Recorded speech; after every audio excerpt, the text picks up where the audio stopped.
All right, good afternoon. Good afternoon. Good afternoon. Good afternoon. Good afternoon. I want to make sure everybody's awake. All right, so we will proceed shortly, but first I wanted to introduce myself. My name is Jesse Reyes, and then start down to my left. If each member would introduce themselves. Yes, Manley, Patrick Manley. Bob Carton, Alan Schwimberger. All right, and do councils have any housekeeping matters that they want to present before we proceed? Before we step into the pretrial matters, may we make introductions? Sure. Good morning, panel, or good afternoon, panel members. My name is Michael Davis, and I, along with my co-counsel, represent the respondent in today's arbitration, that is Fisherville Public School District. Elleana Poulis, co-counsel for the respondent, and we have, Idris Lucas, the general education teacher testifying today, and Ren Martin, the principal. Good afternoon, panel members. My name is Hannah Cohn, and together with my co-counsel, Joe McCarthy, we represent the claimant in this arbitration, Jaden Joseph. We have two witnesses with us today. We have Jaden Joseph, which is played by Michael Kostuch, and Dana Harris, it's Addison Standlee. All right. So going back to my original statement, do we have any housekeeping matters? Yes, Chief Arbiter. First, how would the panel like to be addressed? Is Chief Arbiter and panel members appropriate? Panel members, please. Panel members? Yes. Next, may we confirm that the federal rules of evidence apply persuasively in today's arbitration? Well, they apply. And lastly, we've spoken with opposing counsel, and we've stipulated to pre-admit exhibits E through J. Okay. Those are the second, third, and fourth grade IEP documents. And H, I, and J is the first, second, and third grade report cards. Okay. And what about the exhibits from A to D? For A to D, we've agreed that we will lay the foundation when the time comes. We'd like to use this. Is that correct? Okay, for us, yes. All right, and then it was stipulated as to E and J as well? Yes. Okay, all right. Any other housekeeping matters? Yes. Lastly, Chief Arbiter, may I stand during my closing argument? Any objections? No objection. Okay, sure. That concludes our pretrial matters. Respondent stands ready for opening statements. Okay. At the outset, I'd like to remind you, some of us are hearing challenged. Please keep your voices up and speak distinctly. The mic may pick up what you're saying, but my ears don't. Okay. So appreciate that. Thank you. Yes. And then also because it's being recorded, you want to make sure that it's being heard by everybody who's going to use this as well. And with regards to preliminary matters, there will be an opportunity to present the witnesses direct, and then there's cross and there's redirect. Just so we're clear, there's not going to be any redirect or any recross, right? And then you're all aware of the time, and we ask you to abide by the time as much as possible, all right? And then who's going to be doing the opening for your team? I will be. Okay, and then for your team? I will be. And just a follow-up question, will you allow us to keep our own time as well, understanding you also would be keeping time? Sure.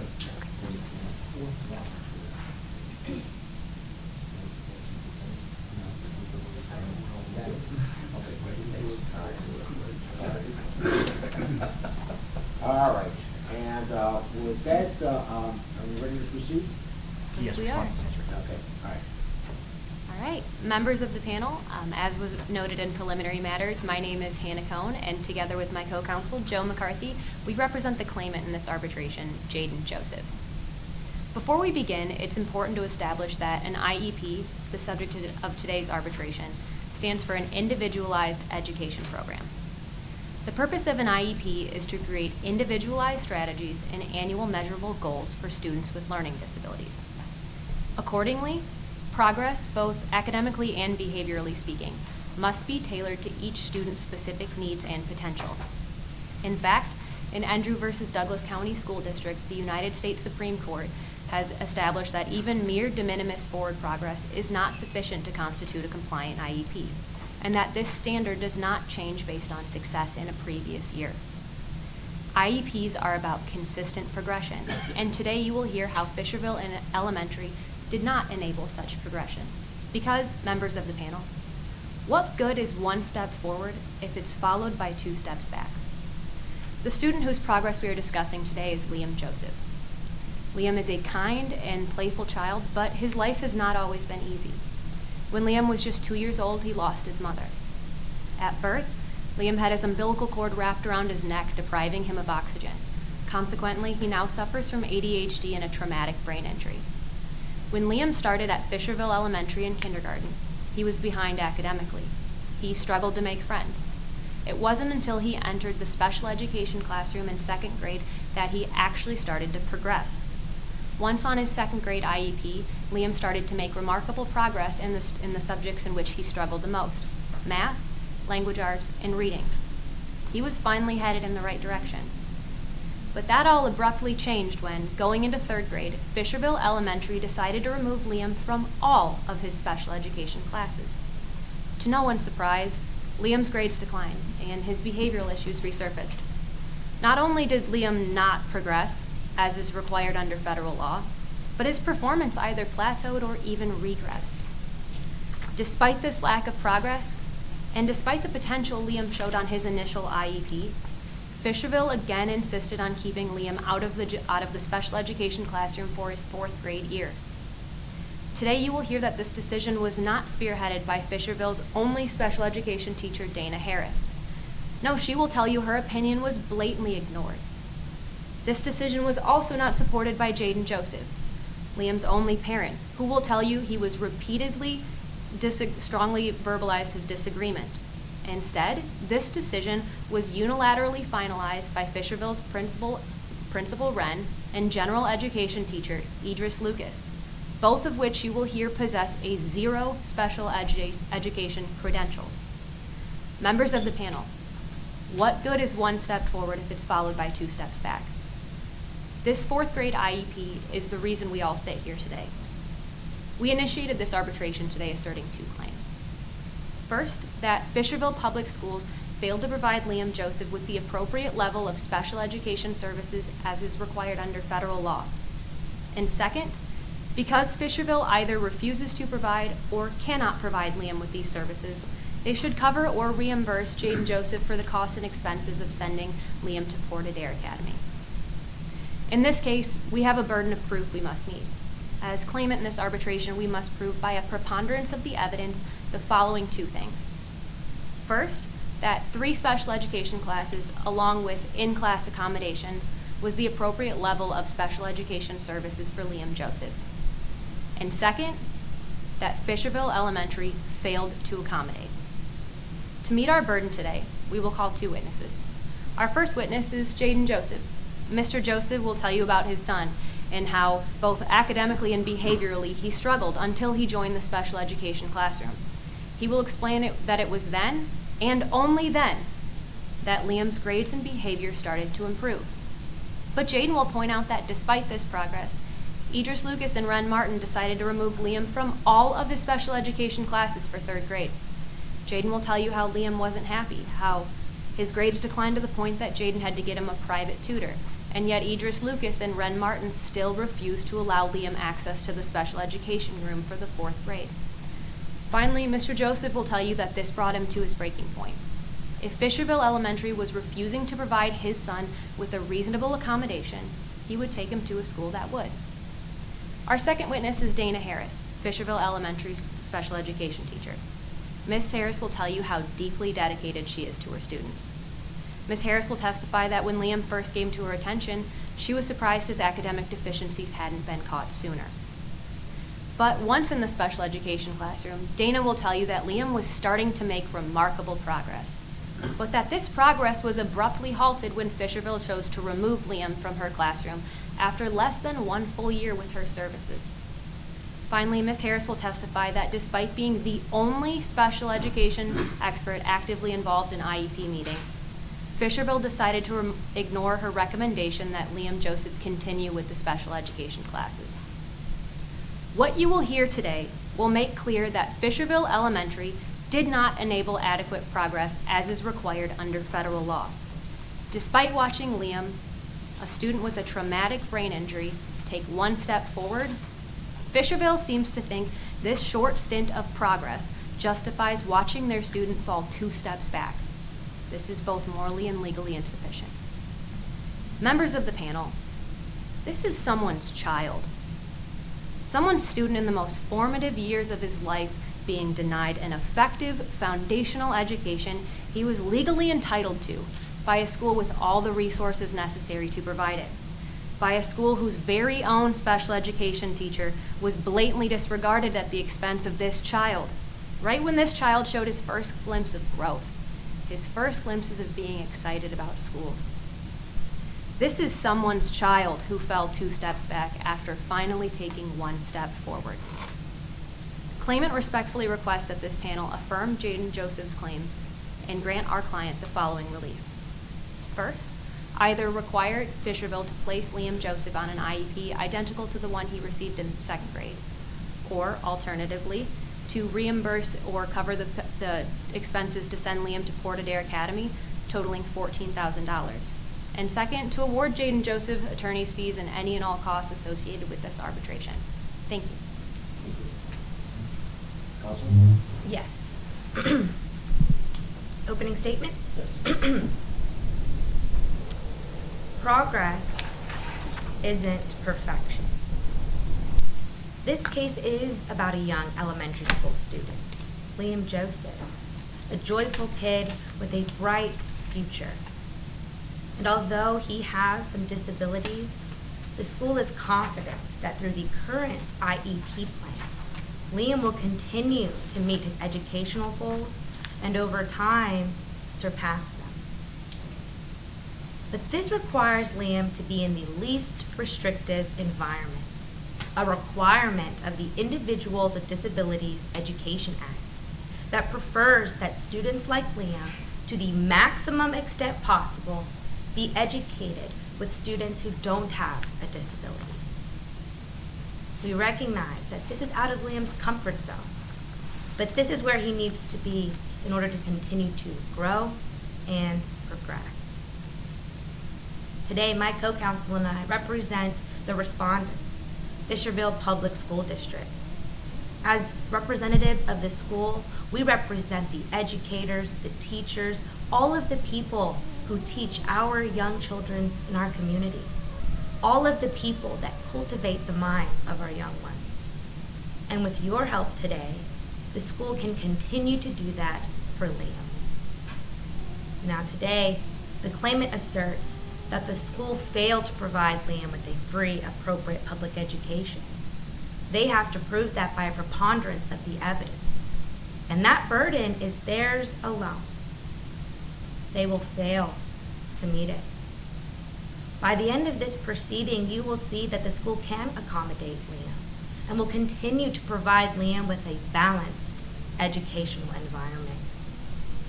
Now, when Liam was at our school, Fisherville Public School District, you will hear that it was Idris Lucas who intervened first. The first person to bring awareness to Liam Joseph's dad about what he needed. The school who wanted to provide what was necessary to Liam in order to continue to succeed. You will see that today he will, that he has been. When Liam was in the 2nd grade, the school implemented the IEP, and they took on an aggressive approach to catch him up. The goal was to go heavy in services and over time to taper those back off as a mechanism to kickstart that progress. You will see today that everyone agrees that with that second grade IEP plan, that he did well, that he caught up to where he needed to be with the rest of his students in that class. So he went from a kindergarten level all the way to a 2nd grade level in a matter of 1 year.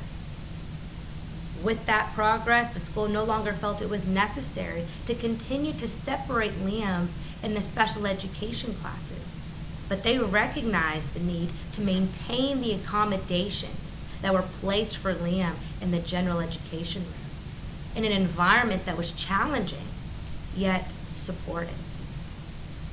Now, in 3rd grade, Liam could be fully integrated into the classroom with students who don't have a disability. It's what our law calls the least restrictive environment, which basically means if it doesn't challenge you, it won't change you. And to facilitate that change, the IDEA standard says that separate schooling or special education only be needed when the general instruction with supplementary aids cannot be achieved satisfactorily. And when we see the report cards, we will see that he was receiving satisfaction grades, that he was behaving with satisfaction. And that is what's required under the law. Pardon me, I have a question. Yes. You said that the respondent cannot provide the relief. You stressed cannot provide. Are you saying that it's impossible or inconvenient? No, I must have misspoke. They can provide Liam with the accommodations, and we have continued to do so for the 2nd, 3rd, and 4th grade IEP plans, and those services are still in place. They have not been removed. These accommodations will continue if Liam and his dad choose to come back to the school. Now, of course. Now, the claimant asserts that maybe we removed Liam because of a change in New Dover law regarding student-teacher ratios, but that simply isn't the case. Because today you will hear that that law, when Liam was removed, didn't even become into effect until later. That it wasn't necessary to remove Liam because of New Dover law. You will hear that they removed Liam from special education because it was in his best interest at the time. For his development then, for his development now, and his development in the future. Fisherville Public School District can accommodate Liam. The school has never denied Liam an educational benefit, has never denied Liam the opportunity to get those tools needed to succeed. And with your help today, the school can continue to do that for Liam. We are doing more than providing content providers at the school, but facilitators of that growth and development. It's why at the end of this proceeding, my co-counsel will ask that you declare that the current IEP plan that is general accommodations in the general instruction room is appropriate under the law. Further, that you deny the claim that the current IEP plan is inappropriate and award this panel attorney fees, this side, for Liam and his dad. And at the end of this proceeding, my co-counsel will ask that you rule in favor of the respondent. Thank you. Thank you. You want to start with your first witness? We do. The claimant calls our first witness, Mr. Jaden Joseph.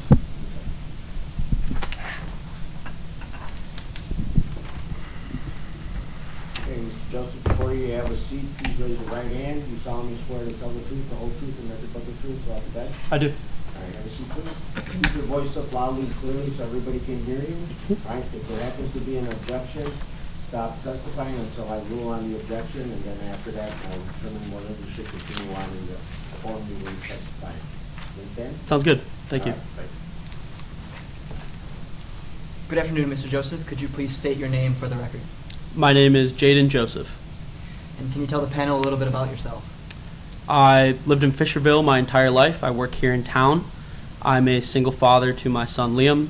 Unfortunately, my wife Lee passed away in 2015 in a car accident. I'm very sorry to hear that about your wife, Mr. Joseph.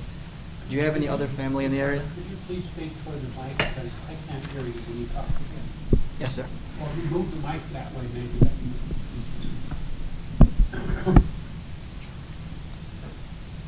Mr. Joseph, do you have any other family in the area? I do. I have my mother and my grandmother. It's nice to have them around when they can help out with Liam when I have to work. You mentioned that you work in the area. What do you do for work? I work for global accounting and financial. I'm an account manager there. How long have you been there? About 10 years. And aside from account manager, have you held any other positions during your time there? When I first started there, I was a file clerk. Since then, I've worked my way up to my current position, which is account manager. And what's your work schedule like? It's a bit unusual. I work from 2 p.m. to 10 p.m. Do you have any control over those hours? I do not. And why is that? As an account manager, many of our clients at Global are international, so it falls on us to account for that time difference. How, if at all, has this work schedule impacted your role as a parent? It hasn't made it easier, but I try to stay involved as best I can with Liam. What do you mean when you say stay involved? I guess in an educational sense, I'll meet with his teachers when I can. I'll do extra worksheets with him, get him a tutor, just generally staying involved in his education. Let's talk about your son, Liam, a little bit more. Could you describe for the panel the first few years of Liam's life? When he was born, his umbilical cord was wrapped around his neck. Wasn't getting much oxygen. It was pretty scary at the time. Thereafter, Lee and I were told that we would just have to monitor his development from there. And how did his development progress? Maybe a bit slow at first. He might have learned to walk or talk a little bit later. He's my first child. It's my only child. So I was never really brought to my attention in those early years. So I thought everything was on the up and up, was fine. How did Liam's first grade year go? I thought it was okay. He got in trouble a couple of times for maybe not keeping his hands to himself. Just being a young boy, was never again brought to my attention. So I thought everything was fine. And how did his second grade year go? A little bit difficult initially. This was when his issues were first brought to my attention. What specific issues were brought to your attention? Well, Idris Lucas made it known to me that Liam was falling behind a bit academically, displaying some behavioral issues as well. Did Mr. Lucas suggest anything to help solve the problem? He did.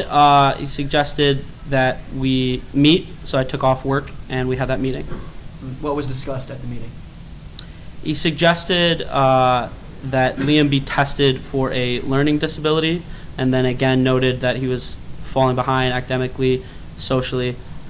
Honestly, that meeting kind of made me feel like a bad parent. How did you react to Idris' suggestions? Honestly, I just want what's best for Liam, so we absolutely got him tested. And what did those test results show? They showed that Liam has a traumatic brain injury stemming from what we talked about when he was born, as well as ADHD. Now, upon learning that your son has a traumatic brain injury and ADHD, how did you proceed? I was called back into Fisherville to meet with a team to discuss placing Liam on an IEP. Who comprised this team?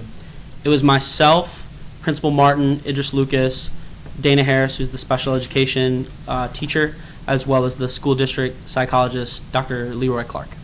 And to your knowledge, what is an IEP? It stands for Individualized Education Program. From my understanding, it's a plan on how to best address students who need special education or accommodations. At this point, how did you feel about an IEP? I was hopeful. I just want what's best for Liam. It's the only thing I want. I just want my son to thrive, succeed, progress, and he definitely did on that first IEP. Let's discuss that first IEP in a little more depth. When did that plan go into effect for Liam? It was the second quarter of his second grade year. And if you recall, what did it specify? Liam would spend 3 classes fully in the special education classroom with Dana Harris. The rest of his classes were in the general classroom, but he would receive certain accommodations therein. And from your perspective as his father, was this IEP effective? Oh, absolutely. Liam thrived on that first IEP. He was doing phenomenal. Mr. Joseph, members of the panel, opposing counsel, I'd like to ask you to turn to previously admitted Exhibit I on page 49 of the exhibit binder. And I think it was well, Jeff. Correct.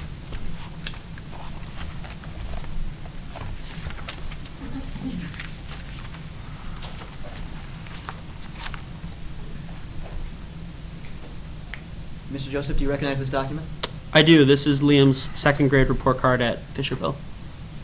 And is this a true and accurate copy of the document? It is. As we look at this report card, could you remind the panel which classes Liam took in the special education classroom? They were math, language arts, and reading. Can you discuss Liam's grades in those classes before the IEP was implemented? They're not great. They are all either needs improvement or unsatisfactory. And how, if at all, did those grades change by the end of the year? They all increased. They all ended up being satisfactory. And in your opinion, what caused this improvement? Oh, it was the special education classroom. Why do you say that? Well, that's the only change that we implemented in that time frame. Thank you, Mr. Joseph. You may close the exhibit binder.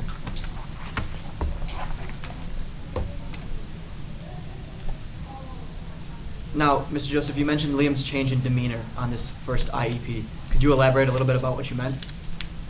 Well, he was excited to go to school. He would talk about his day. He would rave about Dana Harris. As a parent, it was really nice to see your son be excited about his education, about going to school. It was nice to see. What happened at the conclusion of Liam's second grade year? The team, we had another IEP meeting at the end of that year to discuss the upcoming year. Who was present at this meeting? It was the same team as before. What was discussed at the meeting? A couple of the team members wanted to remove Liam from special education classes. Really didn't make much sense to me there. Which team members suggested these changes? They were Principal Martin and Idris Lucas. Why didn't these changes make sense to you? Well, Liam was thriving on that IEP. He was doing very well. I didn't understand why they would want to take away the aspect of what he was doing, of where he was doing so well. Did you object to these changes in the IEP? I did, but ultimately, through conversations with Principal Martin, it made it clear that this was the plan, and there was very little that I could do about it. Did Miss Dana Harris have any input? She did. She reminded everybody that the transition from second to third grade is extremely difficult for students. Mr. Joseph, members of the panel, opposing counsel, could you please turn to Exhibit K on page 51 of the exhibit binder? Okay, if there's no objection.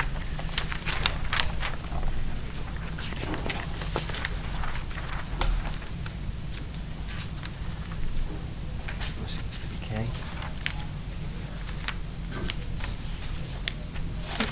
Counsel? Yes, Chief Arbor, objection on the grounds of hearsay.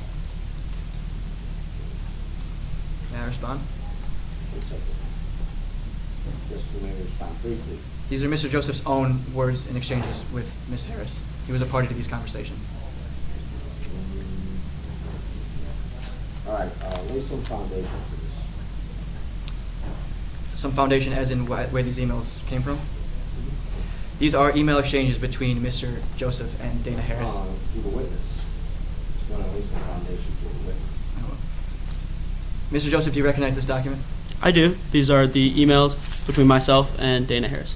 And is this a true and accurate copy of those emails? It is. At this time, I move to admit Exhibit K into the record. Chief Arbor, we will reiterate our objection that these are hearsay being used for the truth of the matter asserted within the content of these emails. All right, I'll sustain the objection.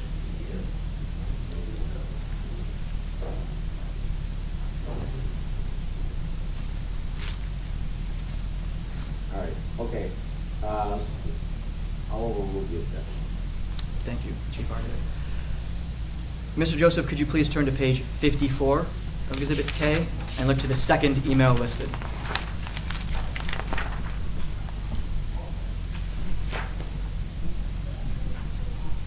When did you receive this email? It was June 3rd, 2021, so it was directly after that second IEP meeting. Mr. Joseph, could you please read that email aloud for the panel? I'm sorry about how things turned out at the IEP team meeting today. I agree with you that Liam thrived in my classroom and would benefit from additional special education next year. Hopefully, his third grade year will go well in the mainstream classroom environment. It's been my pleasure working with Liam and getting to know you. Dana Harris. What was your reaction when you received this email? It was nice to know that Dana was on my side. I just wish that she was given a little bit more standing in that meeting. I mean, ultimately, she's the special education teacher. To my knowledge, she's the only special education teacher. Thank you, Mr. Joseph. Let me set that aside for now. We'll return to Exhibit K in a moment. But before we do, let's circle back to that third grade IEP. As Liam progressed through third grade, how did he progress? I don't think he did progress. His grades worsened, the poor behavior resurfaced, and his whole demeanor changed. What types of behavioral problems resurfaced? He would get up and walk around, not keep his hands to himself, speak out in class, things like that. And after becoming aware of Liam's academic problems, did you take any steps to help Liam at home? I did. I got him a tutor in language arts and reading, but I don't believe that really helped. And how, if at all, did Liam's demeanor change on the IEP? Well, that spark that we were talking about earlier, that was gone.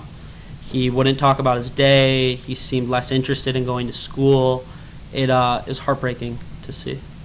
What, if anything, did Fisherville do to address this regression? We only had another IEP meeting at the end of the year. And what do you remember from that meeting? I remember that Principal Martin and Idris Lucas were adamant about keeping Liam out of special education classes. How did you react to that? I was lost. It seemed like they were refusing or punishing Liam for the very issues that they originally flagged him for. Mr. Joseph, members of the panel, opposing counsel, let's return to those emails between Mr. Joseph and Dana Harris. Could you please turn to page 55 of the previously admitted Exhibit K? Okay.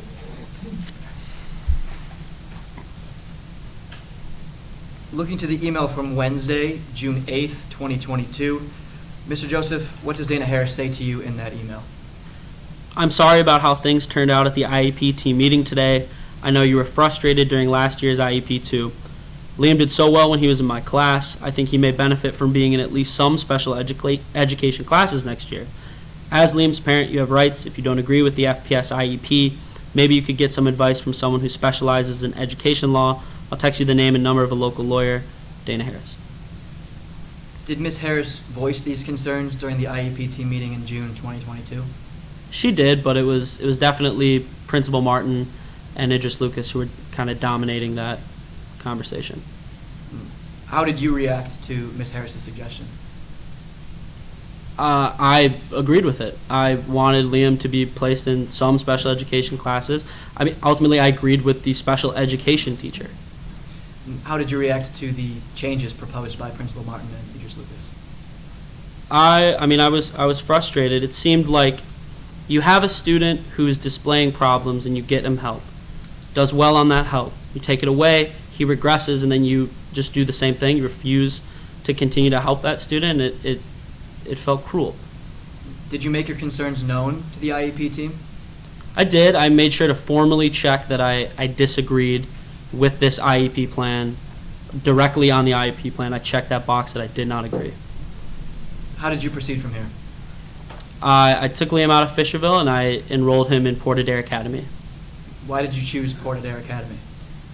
I mean, I've kind of always wanted Liam to go to a school that can provide him individualized education. Port Adair has that reputation. But up until the third grade, I thought that was Fisherville. Fisherville was providing individualized education, but they took it away. So I felt like I had no other choice than to put him in Port Adair. Why didn't you choose to move him to Port Adair Academy in the third grade? Well, I wanted to give the third grade IEP a chance. I gave it a year, but he regressed. He did not progress. He did not do well. So I felt like I had no choice but to put him in a school that can address his needs. And in your opinion, has his education at Port Adair Academy been effective thus far? Yes, it looks like it has. Mr. Joseph, members of the panel, opposing counsel, could you please turn to Exhibit N, located on page 63 of the exhibit binder? All right, any objections? Yes, Chief Arbiter, we're going to object to Exhibit N from Port Adair Academy. We have no one here from Port Adair Academy. We object on hearsay grounds. All right, counsel response? This is Liam's report card for his progress report for his first quarter of his time at Port Adair Academy. Mr. Joseph, as his father, can testify to the authenticity of this document. I didn't ask you for a speech, I just asked you to respond, all right? So, do you have anybody here from Port Adair Academy? We do not. All right, and again, I think you need to lay some foundation if you want to get this exhibit. So I'll allow you a little leeway to lay some foundation. Thank you. Mr. Joseph, do you recognize this document?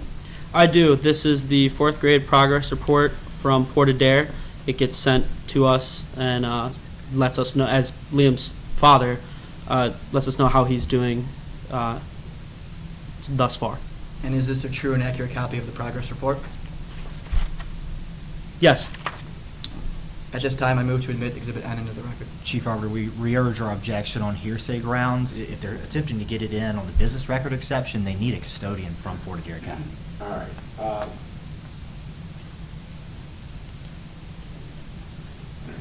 All right, so your objection's noted, but I'll allow it. Okay. Thank you. Could you please flip the page to page 64?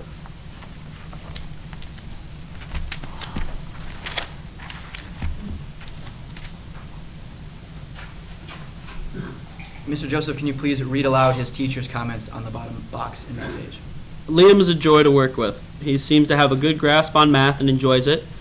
He struggles with communication, language, literacy, writing, but he's making forward progress in each. Thank you, Mr. Joseph. You may now close the exhibit binder.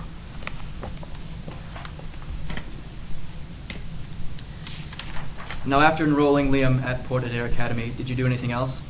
I did. I hired a lawyer and I filed a demand for this arbitration. What are you demanding in this arbitration? Well, first, if Liam were to return to Fisherville, that his IEP be changed to include special education classes, the same that it was in second grade. Are you seeking any other relief? I am. And what is that relief? That if Liam were to not return to Fisherville, that the tuition for Port Adair be reimbursed by Fisherville. And why do you believe that you're entitled to such relief? Because Liam deserves individualized education. I think it's clear that he needs it, that his special circumstances call for it. And if Fisherville can't or won't provide that specialized education, they should reimburse it because Port Adair can. Should reimburse that tuition because Port Adair can. Just one last question for you this afternoon, Mr. Joseph. Are you willing to send your son to Fisherville again? I absolutely am. If they can provide that special individualized education that they did, but they won't or can't. Honestly, I just want my son to succeed. I just want him to progress. Where he goes to school, it doesn't matter to me. I just want what's best for him.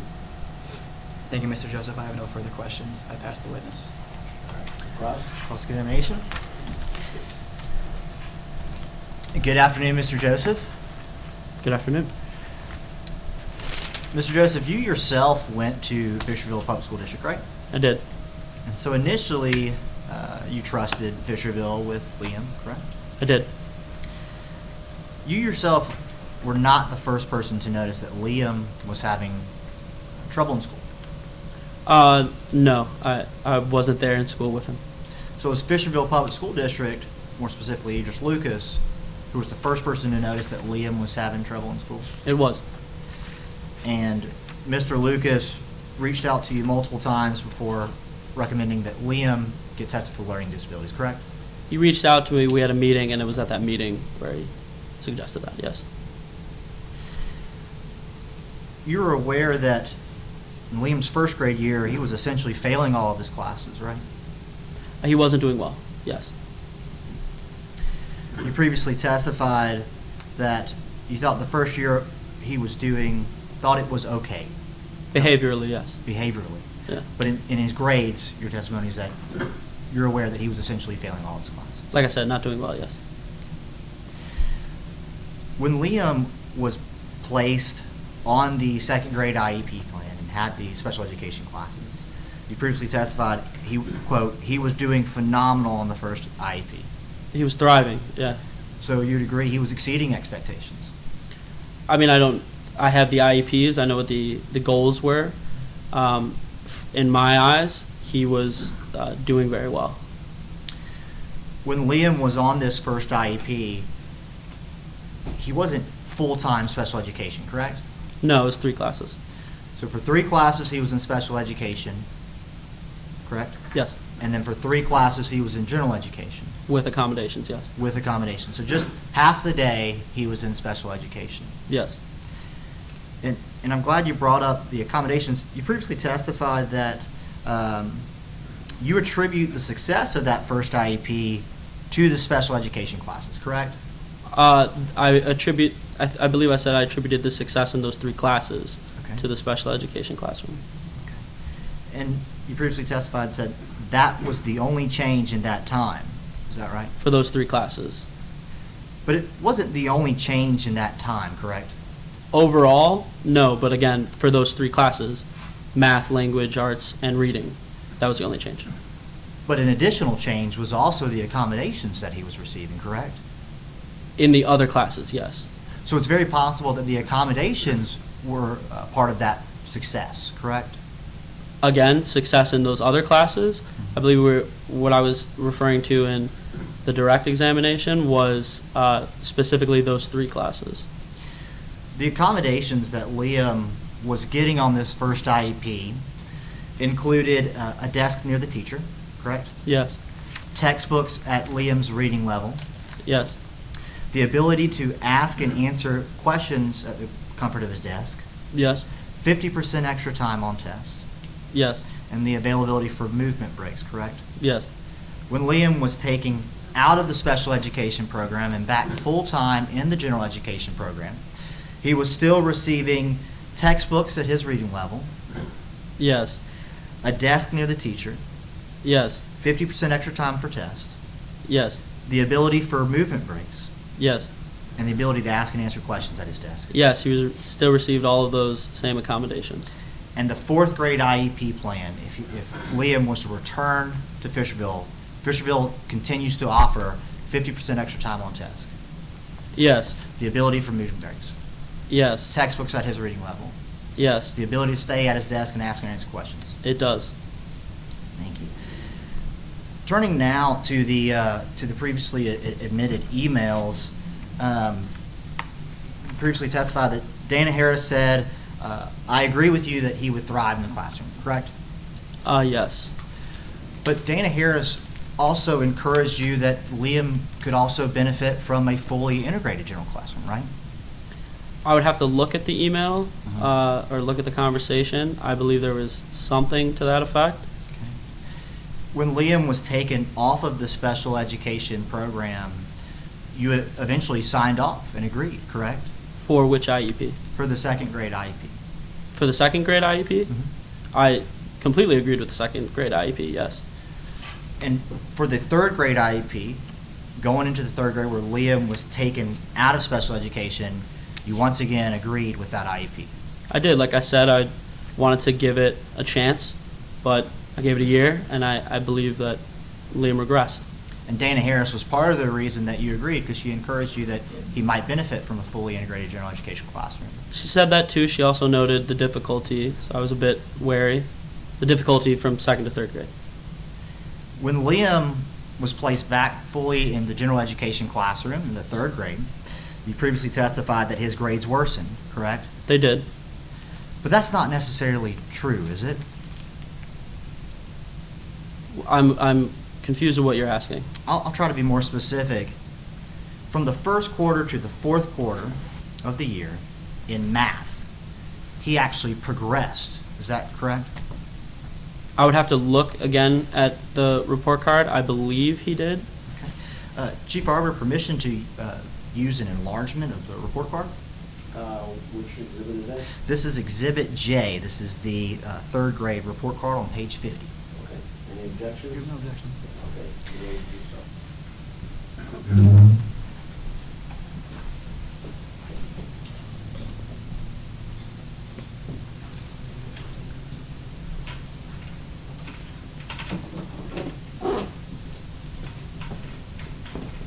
Can you see that okay, Mr. Joseph?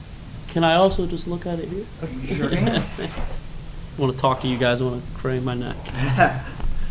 Can everyone see this okay? Yes. Just let me know when you're ready, Mr. Joseph. I'm there. And just to be clear, in the 3rd grade, he had fully integrated general education classes, right? He did. And in the areas of math, he goes from a C+ in the beginning of the year to a B- by the end of the year, right? Yes, That's progress, right? it is. In social studies, he goes from a B- in the 1st quarter, beginning of the year, to a B in the 4th quarter. Is that correct? In social studies, yes, That's progress, right? it is. And then in his electives, he's making all A's and B's. Is that correct? He is. Did Liam ever receive a fail or unsatisfactory grade? In the 3rd grade, no. He was passing all of his classes, right? Passing, yes. Most of his grades were A's, B's, and C's. Is that correct? Yes, A, B's, and C's.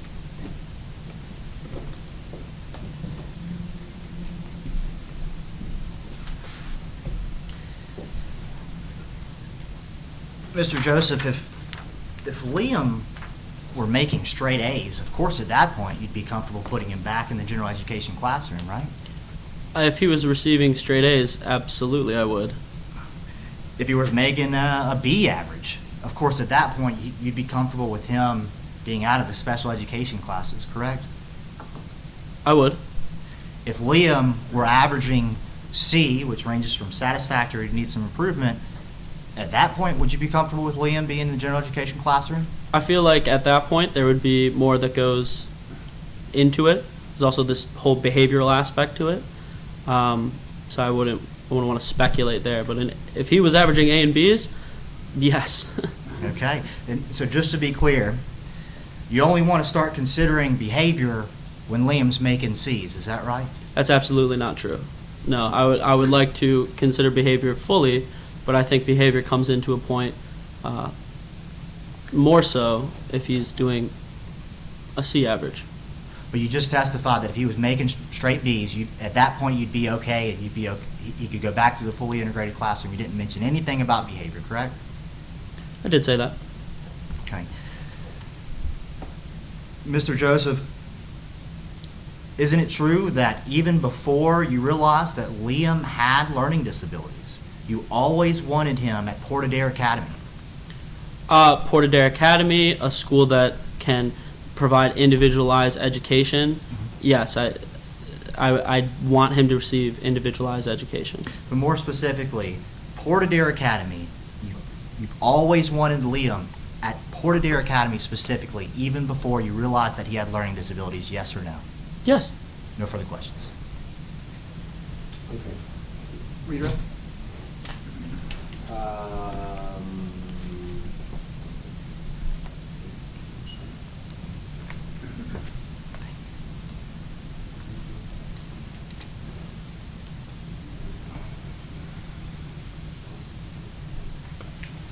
How many questions do you have? 3.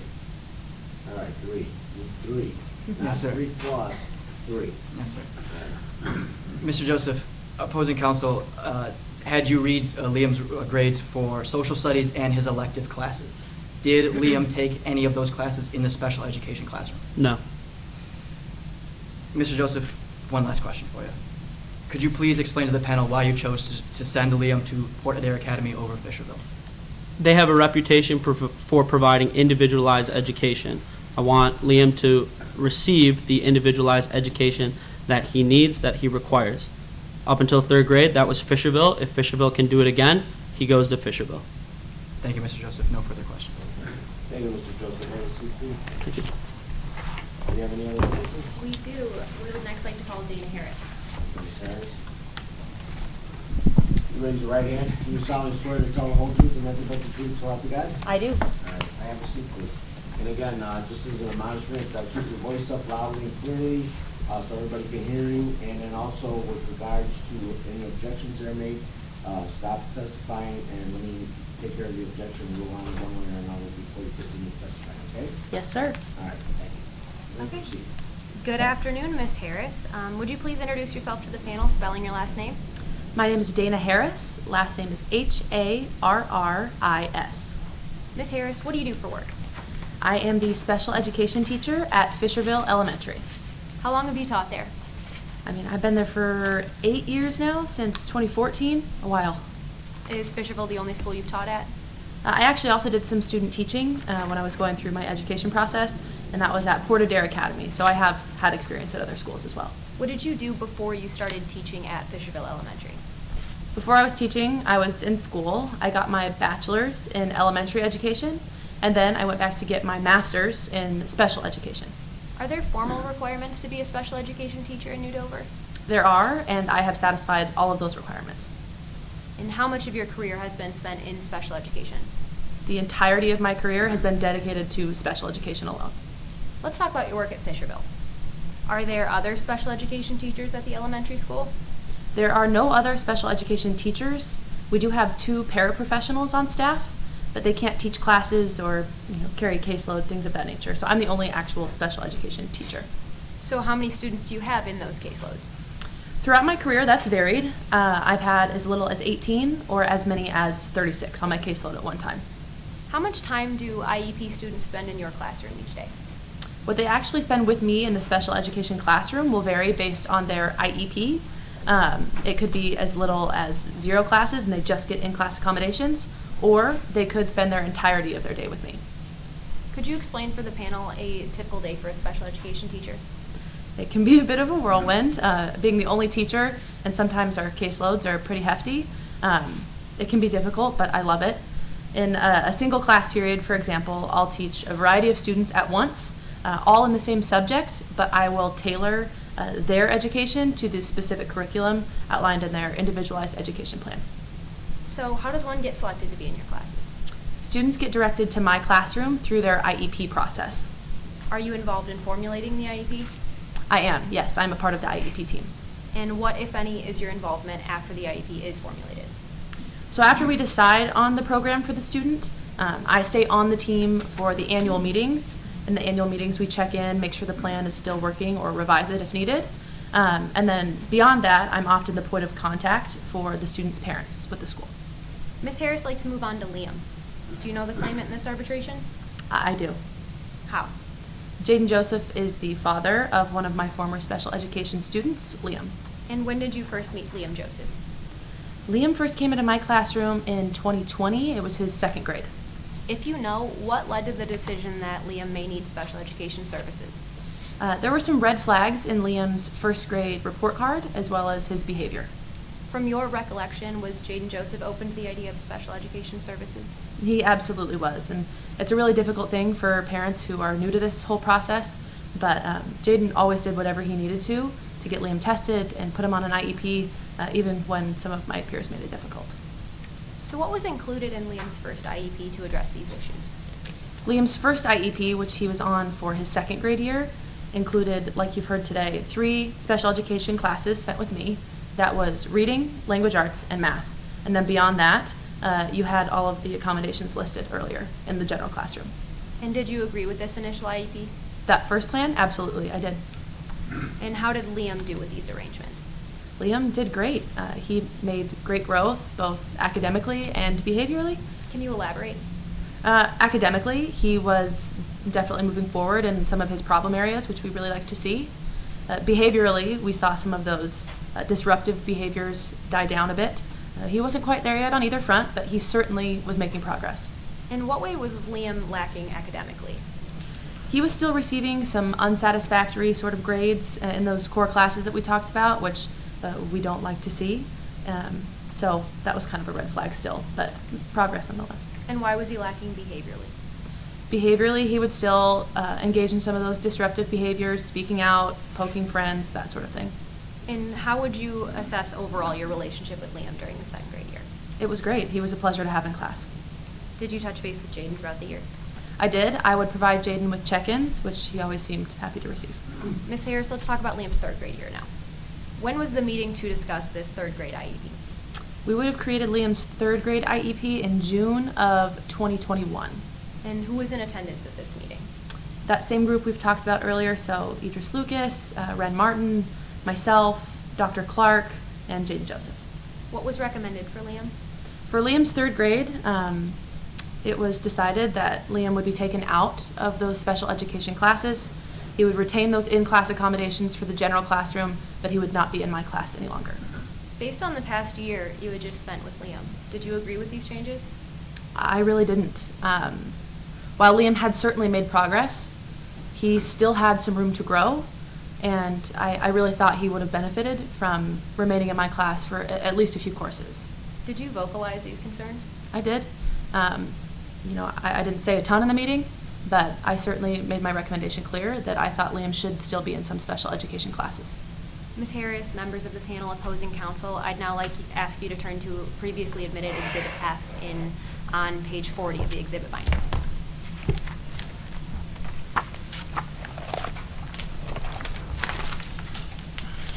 There's no objection?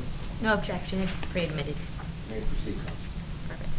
And now I'd like to ask you to turn to page 42 specifically.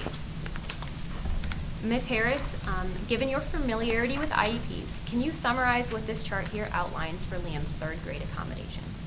Yes, so you can see here in this top chart, one of those bottom boxes on the left, supplementary aids and services. Those are the things that Liam was to still receive while he was in the general classroom full-time. I won't go through them all because I know that we already have a few times today. And then you'll also notice, though, that he is not listed in any special education courses for the third grade year. What were your thoughts on these classroom changes? Frankly, I was frustrated. I didn't agree. I thought Liam still, especially given the fact that he wasn't even on the initial IEP for a full year, I thought he deserved and frankly needed more classroom attention in my room. And what did you think of the in-class accommodations? I thought those in-class accommodations for the general room were literally the least that FPS could do for a child with a traumatic brain injury. Who suggested these changes? That would have been Idris Lucas and Principal Red Martin. To your knowledge, does Principal Martin specialize in special education? No, he is the principal. And to your knowledge, does Idris Lucas specialize in special education? No, Idris Lucas is the general classroom teacher. But to clarify, you do. I do, an extensive amount. So who taught Liam then in third grade? In third grade, Idris Lucas taught Liam. To your knowledge, how did he perform that year? In comparison to his second grade performance, he regressed. And I know we touched on that a bit earlier. We heard from Jaden Joseph, but he, in comparison to what he did in my classroom, moved backwards. Did you have any interactions with Liam while he was in third grade? I had check-ins with him, yes. And how did these check-ins go? Every time I chatted with him, he kind of just said, "I'm fine."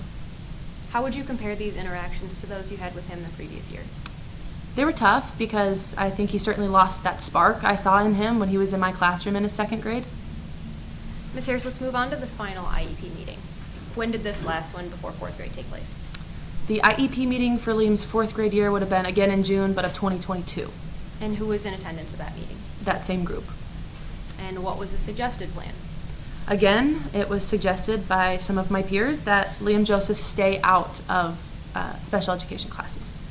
How did you feel about Liam being kept on the same plan he had the previous year?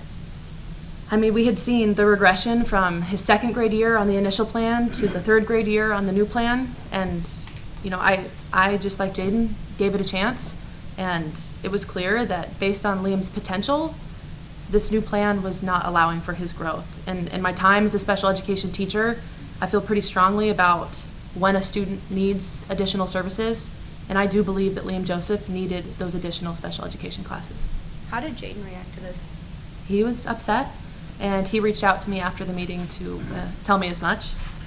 If you recall, what did you two discuss? I shared with Jaden that if he disagreed with the school's fourth grade IEP, that he had rights as a parent to contest that IEP, and I gave him some information for a local education attorney. Did you discuss anything else? I did. I told Jaden Joseph that I believed... Object to hearsay on what Ms. Harris is going to speak to you about. On hearsay. Overruled. I shared... Do you want me to ask the question again, or? Go ahead. For Okay, go well, ahead. and did you talk about anything else? Yes, I shared with Jaden Joseph that I believed Fisherville Elementary was cutting back on special education services. No further questions. Thank you, Ms. Harris. Yes, Chief Arbiter. Let me make sure everyone can hear me. Ms. Harris, you are the special education teacher at Fisherville Elementary. Yes, I am. And as you've testified, you've done that for quite a bit of time now. Yes, almost 10 years now. And you would agree that the second grade IEP plan that had half special ed and half general ed was successful. I would. And that success included instruction in the general education room. Yes, it did. And you would agree that Idris Lucas, his general education teacher, identified Liam's needs. Yes, he did. He wanted Liam to be in a classroom where he can benefit. He did. And so Idris Lucas got him tested. Well, he didn't get him tested. He did make the recommendation. I think they took Liam to a third party to have the testing done. Right. And it was on behalf of Idris Lucas. He made the suggestion, yes. because you believe that the school wants to do what's best for its students, true? I would hope so, yeah. I mean, I know I certainly do for my students, and I'm sure Mr. Lucas does too. And you still work at Fisherville Elementary School, I right? do. Despite your disagreements with some of the plans, right? I disagree with Liam's plan, but I still have great dedication to the rest of my students. I certainly still work there. And we talked about the third grade IEP plans as well, right? Mhm. I want to direct our attention to page 40 of the record, which is the third grade IEP plan.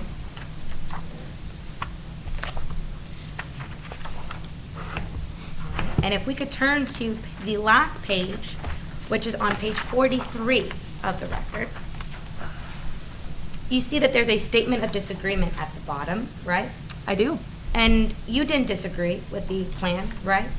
I didn't sign off that I disagreed. I shared that I would have suggested something else, but given that we hadn't seen Liam reintegrated into full classroom yet, I did agree ultimately to this IEP, and we would see how it would unfold. And you could have documented your disagreement, but you did not. I signed off on the formal document, but I did voice my concerns in the IEP meeting. I understand your testimony to voice your concerns, but you could have documented and you did not, true? Correct. I checked that I agreed. Now, if we look at the fourth grade IE plan, which is on page 44, but turning to the last page on 47, there's another statement of disagreement. Is that right? Yes. Okay. And you had another opportunity to document your disagreement, right? Yeah, and I want to be clear, I didn't really feel like my voice was going to be heard in this meeting either way after how the third grade meeting went. Why even have a special education teacher in the meeting at all if you're not going to listen to their recommendations? But I did ultimately, because of this, check that box. I appreciate your testimony, Ms. Harris, but if you could just answer my questions, they're very simple. You had the opportunity to document your disagreement, and you did not. I checked that I agreed. Yes. And you did not disagree on this document. On the paper, no. And you said you didn't have a voice, is that right, just now, to speak up? My suggestions were overruled in both meetings, yes. Overruled, but they were listened to, correct? They were not, I mean, I was able to speak. I wasn't told not to speak, but at no point, as the special education expert at the school, was my suggestion put into action. And you would agree that it is a team on the IEP team, correct? In theory, we're supposed to work together, yes. Yes. And so sometimes decisions don't always go your way, is that right? They never did, actually, except for second grade when I agreed with the plan. Well, that's for Liam, but you do have other students on IEP teams, correct? Yes, but in terms of Liam, who we're talking about right now, that's how I feel. And as a team, you collectively decide what's going to be going forward with the IEP plans, is that right? We are all in the meeting, and I had a different opinion that was not put into action, so I don't necessarily agree. And to speak a little bit about this voice that you said you didn't have, Liam's voice was heard as well, right? Liam's voice? Liam was not a part of these meetings. Excuse me, Jaden. Jaden was also overruled in the third and fourth grade IEP plan. And you mentioned that he didn't necessarily have a voice either in these IEP meetings? Are you talking about it colloquially, like he didn't have a voice? I would agree that no, he didn't, but he did get to speak, yes. And you would agree that the school wanted to make sure that they listened, so they documented his disagreement, right? They did document Jaden's disagreement. He was pretty vehement about that in the final meeting. Right, because they wanted to make sure that he was heard about what his opinion was, right? I don't think that was on the part of the school. I think I still work there and I want to maintain my relationships with my coworkers the best I can. Thank you, Ms. Harris. I'm not talking about your opinion. I'm saying that the school wanted to document to make sure that Liam's voice was heard so that we see it on this piece of paper. True? Again, Jaden's voice, and I can't speak to what the school wanted to do by having Jaden sign that. I'm not sure. Well, you're part of this IEP team, aren't you not? Right, but I don't know what Principal Martin, I don't know about Idris Lucas.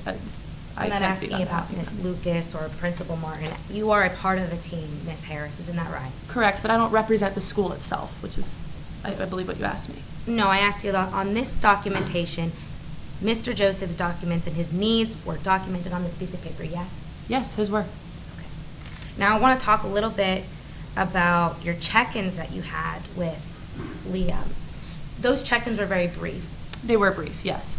And you only saw him maybe about 6 times in that entire year. Correct. And you didn't actually observe Liam in the 3rd grade classroom. He was not in my class anymore, no. You did not teach him in 3rd grade. No, I did not. And he never said he was unhappy to be in the general education room. Not to me in those meetings, no. He never told you he wanted to be placed back in special education. He did not say that in those meetings, no. And he never told you that he would wanted you to be his teacher again. I didn't ask him if he did, but no, he didn't say that to me. I also want to talk about the progress that he made in his grades.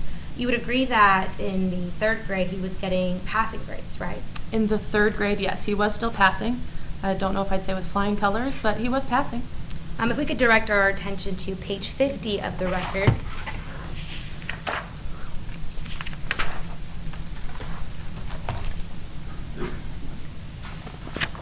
You would agree that without special education, that's what he's doing in 3rd grade? Excuse me, can you repeat? Sorry, I was just looking at this report card. My bad. In 3rd grade, he has no special education. He hasn't, correct, none. And without special education, he's receiving a B in math. Yes. He's receiving a C in language arts without special education. I want to clarify, a B- in math. And a C- in language arts without Yes. special education. Yes, And science is getting a C+ without special education. he is. And the C- in reading without special education. Yes. And the remaining 2 classes, social studies and music, all without special education. And the elective courses, yes, he's doing exceptionally well. He's never really struggled in those, though. And you would agree that a C is satisfactory. A C is satisfactory, a C+ perhaps. If you look down there at that scale next to the C on page 50, you'll see the C ranges, C as a letter, from satisfactory to need some improvement. So presumably the C+ would represent satisfactory. I appreciate that, Ms. Harris, but you don't teach 3rd grade, so you can't tell us what this grade actually is for a C or a C-. I actually do teach 3rd grade. In the special education room. Correct, but we still have the same grading scale in special education for 3rd graders. And you're not actually grading him in 3rd grade, isn't that right? I'm not, but the grading scale is the same. This grading scale is good, but you don't give him his grades, isn't that right? I do not assign his grades in 3rd grade because I didn't teach him. Right, so you can't tell me what satisfactory is either a C or a C-, isn't that true? Well, the school as a whole functions on the same grading scale for 3rd graders and above. So if you look at the C, again, satisfactory to need some improvement.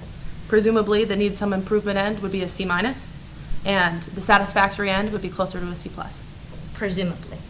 As a teacher, from my experience, as a teacher at Fisherville Elementary, that's what I am testifying to today, yes. Yes, and my question is presumably, correct? Based on my experience, yes.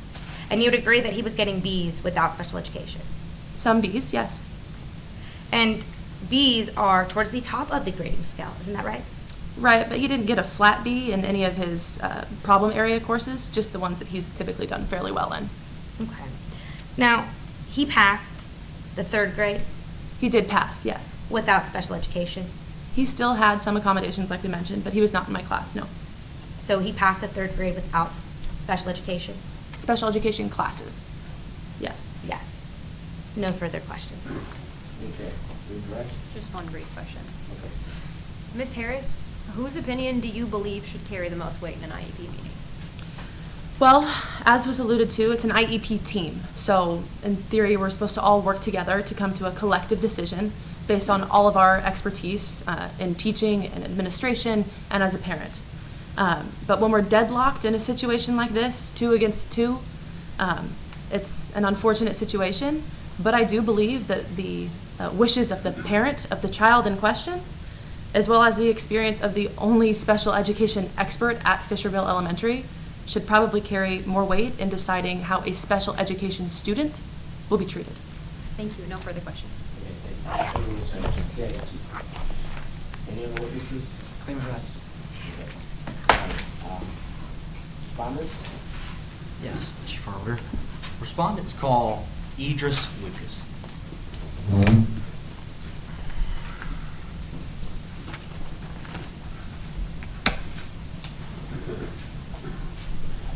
Okay, Mr. Lucas, before you have a seat, please raise your right hand. You solemnly swear you're going to tell the whole truth and nothing but the truth, so help you God? I do.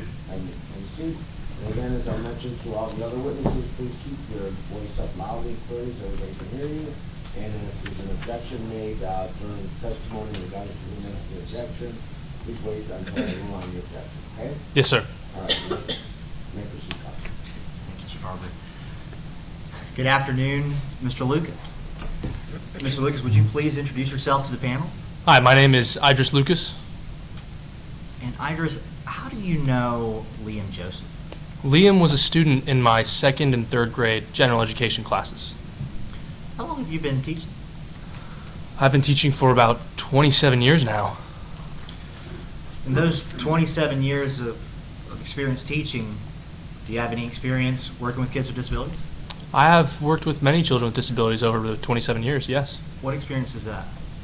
Well, I don't just have Liam as one of my students that has special education. As I said, I've worked for 27 years and I've come across many. What's the first teacher to identify that Liam was having trouble in school? I was. Which teacher at Fisherville has spent the most time with Liam? That would be me. When you first reached out to Jaden Joseph, can you describe that conversation?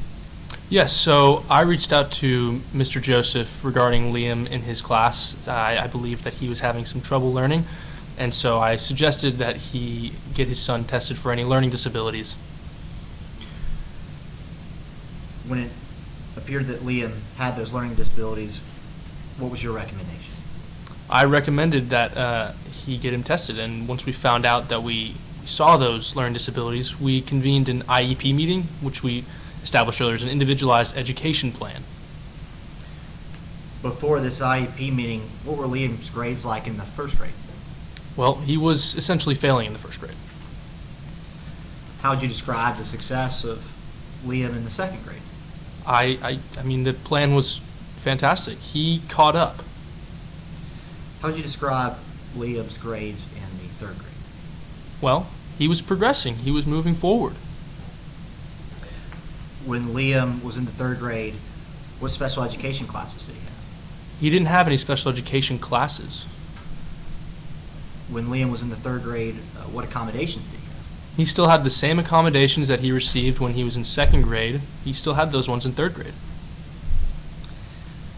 When Liam was taken out of special education, what was the basis for that decision? Well, we wanted Liam to be in the least restrictive environment possible. What does that mean, least restrictive environment? So the least restrictive environment is entailing a student with disabilities be integrated into a generalized education classroom with students that do not have disabilities to the fullest extent possible. So if we can, and if it's beneficial, he should be integrated into the classroom with other generalized education students. Why is it important that students with disabilities be integrated in the general education classroom?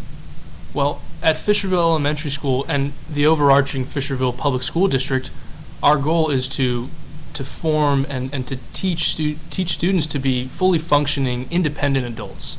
And so the least restrictive environment is the best place for these students to grow, to become these fully functioning individuals that later on in life become fully functioning adults. No further questions. Ross? All right. Hi, Mr. Lucas. Good afternoon. So you Good said you've afternoon. been teaching for 27 years now, Yeah, I think it's about 27 years. all of which you've spent in the general classroom? Yes, that's correct. And so in none of these years have you taught special education? No, I haven't taught special education, but the children, I've taught some special education children. You're familiar with Ms. Harris, correct? Yes, I am. She's Fisherville's only special education teacher. Yes, along with the 2 paraprofessionals. So to your knowledge, she is trained in special education. I believe so. You're both part of Liam Joseph's IEP team, Yes, we are. which in the most recent was June of 2022. I believe so. And this was to create Liam's plan for his 4th grade year. That's correct. In the meeting, Dana suggested Liam be put back in the special education classroom. Yes. And Jaden also requested this, Yes, they both requested that. but you wanted Liam to remain in the general classroom. Yes, we believed that that was the least restrictive environment, and because he was progressing, that would be the best possible method forward. And it was this recommendation that prevailed? Yes, that's correct.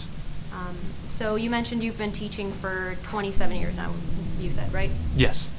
It's safe to say the approach to special education services has probably changed in the last 27 years. I mean, I can't say that for sure. I don't know. But In the last 27 years, are you asserting that nothing has changed in the teachings of special education? No, I'm not saying that. I don't know, because as said earlier, I'm not a special education teacher. Yes. And so I don't know exactly what changes, what doesn't change. That is correct. So, to be clear, you've obtained no special education training at all in this time. No, that's correct. And you've also never received formal training in treating students with traumatic brain injuries. No, I don't have any formal training in either of those. Formal. Mr. Lucas, let's talk about Liam. Liam's disruptive behavior was a red flag to you, initially. Initially, yes. And as were his inconsistent grades from first grade.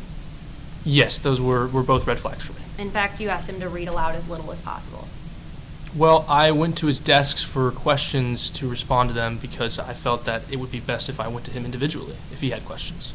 So you're saying you didn't ask Liam to read aloud as little as possible? No, I'm not saying that. I'm just saying that I did that for this reason. So to be clear, you did ask Liam to read aloud as little as possible? Yes. And this was because other students would make fun of him. Yes, I mean, it was third grade. It's difficult at times. And this all led you to realize that Liam was not like other students, so you had to get him, talk to Jaden about getting him help. Yes, in second grade. And your team decided he needed to be placed on an IEP. Yes, the team came to the conclusion that the IEP was the best plan forward. Which is an individualized education program. Yes. And in third grade, Liam's grades declined. Yes, they didn't decline, but I mean, actually, I think that they progressed. You don't think Liam's grades declined? Well, I mean, the second to third grade shift is from grades that are not the traditional letter scale, A, B, C, D, F, and it was from, outstanding to unsatisfactory, so it's a different scale. So is your assertion that Liam's grades did not decline in third grade? I mean, I think that from one quarter to another, or from the start to the finish, maybe one subject might have gone down a little bit, but I think a few subjects also increased. And his behavior regressed? I mean, a few behavioral things happened, but it's not very uncommon for children in third grade to poke or prod or to tease each other. And you attribute this shift because of most students struggle going from second to third grade? Yeah, it's a really big jump going from second to third grade. And consistent with the hundreds of students you've seen in your tenure? Pretty consistent. But you just testified that Liam isn't like most students, is he? That is correct. He's not like most students. And you thought he needed an individualized program to progress? Yes, that was including the accommodations. Despite this, you supported removing him from all of his special education classes. I felt that he was moving in the right direction. He was progressing. I mean, we took a very aggressive approach in the second grade IEP plan. We wanted to catch him up because he was so far behind. And so moving him forward and catching him up allowed us to kind of take him away from those classes, maintain the accommodations, and then move forward from there.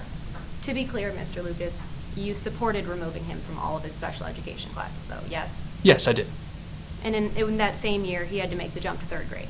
That's correct. Which you just stated is one of the most difficult transitions in elementary school. It is a tough transition. Just a few more questions, Mr. Lucas. To reiterate, you stated you were part of Liam's IEP team. Yes, I am. Then you're familiar with the requirement that an IEP be tailored to each student's individual needs. Yes, that's what we did. Yet you compared Liam to the hundreds of students you've taught in your career. Liam has an individualized education plan, and we accordingly plan for him that way. And based off this comparison, you recommended Liam remain in the general classroom for his fourth grade year. Yes, he made the progression we thought necessary for him to retain his accommodations and not his special education classes. No further questions. Thank you. Yes, Chief Arbiter. Limited to, I understand, Chief Arbiter. I just previously heard opposing counsel bring up Liam's behavior. What behavior did you see in Liam in the third grade when he was fully integrated in your classroom? I saw behavior that was very consistent with other students. I mean, as I said earlier, he was, just poking and prodding. I mean, he would forget to raise his hand a few times, but, I mean, this is third grade. A lot of students forget to raise their hands. How would you describe the progress from Liam's first grade with no general education classes to third grade with no general education classes? I think he progressed very well. When Liam transitioned to the third grade, what was the difference in the IEP plan? Well, when he went into third grade, he was no longer in special education classes, but he still retained those accommodations that he needed. No further questions. Thank you. All right, we have a seat, Mr. Lucas. Thank you. Any other witnesses? Yes. The respondent calls Ren Martin. Ms. Martin? please. Before you have a seat, if you could raise your right hand, thank you. You promise to swear to tell the truth, the whole truth, and nothing but the truth, so help you God? I do. And again, the same admonishments for you, please keep your voice up loud and clear so everybody can hear you, all right? And then also with the objection, wait until I roll on the objection before you continue to testify, okay? Yes? Okay. All right. All right, thank you. Good afternoon, Ms. Martin. Please introduce yourself to the panel. Hi, my name is Rin Martin. Ms. Martin, how are you familiar with today's proceeding? I'm the principal at Fisherville Elementary School, and I was Liam's principal whenever he was at our school. What kind of education do you need to become a principal? Well, first, I received a bachelor's in elementary education, and then I received my master's in administration. Do you have any experience outside of your administration role? Yes, I do. What experience is that? I have 16 years of teaching experience. Now I want to shift our attention to what you do at the school. How involved are you in your students' education? In my administrative role, I try to be as involved as possible. How involved were you with Liam's education? I was very involved. I reviewed his report cards, I spoke with his teachers, and I attended every single one of Liam's IEPs. Now I know we've talked about it a lot, but can you tell the panel a little bit just what an IEP does and how it helps? An IEP is an individualized plan for a student to help them to continue to progress in school. At Fisherville Elementary, do all students who have an IEP necessarily get special education? No. What services did Liam get to accommodate his disabilities? At one point or another, Liam received both special education and accommodations. So at one point or another, would it help the panel understand if we could create a demonstrative about what services he received in each grade? Would that be okay? Yes. Yes. What is it? A demonstrative, a whiteboard, we can chart out what services he received. Any objections?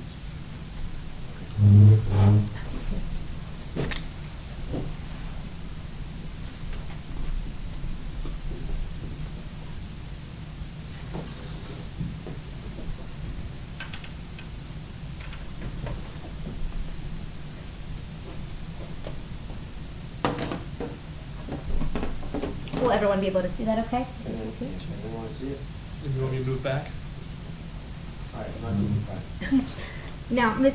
Martin, tell us what accommodations or services did Liam get when he was at Fisherville Elementary School? He received both special education at one point in his second grade year, and he also received accommodations. So I'm going to have a column for special education, marked as SPED, like that, and accommodations abbreviated by CCOM.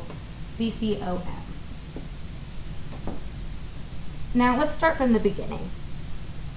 What services did Liam get in the first grade? Liam did not have special education or any accommodations in the first grade. So I'm going to mark that with an X under special education and no accommodations either. Did Liam pass the first grade with neither of these services? He did. He passed to the second grade. Okay. Let's talk about second grade. What services did he receive? Here, after we implemented the IEP, he received both special education classes, half in the general ed and half in special education, and he also received accommodations. Okay, so I'm going to put a check with special ed and a check for accommodations. Now, what classes did he receive in special education? He received math, reading, and language arts. And what were the accommodations, if you could briefly summarize those since we've been talking about them a lot? Yes. He received movement breaks, all of his questions answered at his desk, a desk closer to the teacher, 50% more time on tests, and a textbook at his reading level. Okay. Did he pass the second grade? He did. Let's talk about third grade. What services did Liam receive in the third grade? So in third grade, we integrated him back into the general education class, so he wasn't receiving any special education classes, but he retained all of his accommodations. Okay, so no special ed, but retained all accommodations, is that right? Yes, Now, did Liam pass the 3rd grade without any special education? he did. Permission to preserve this as respondent's demonstrative one? Any objections? No? Okay. May I use a blow-up of the report cards at this point to show them? Sure. Any objections? No objections. Okay.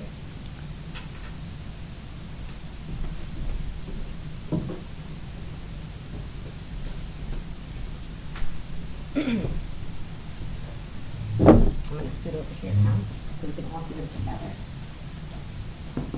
Can you see that okay, everybody? Yes. In the 2nd grade, what kind of grading scale does Liam receive in 2nd grade? It is a unsatisfactory to outstanding grading scale. Okay, I'm gonna mark those down here so everyone can see them.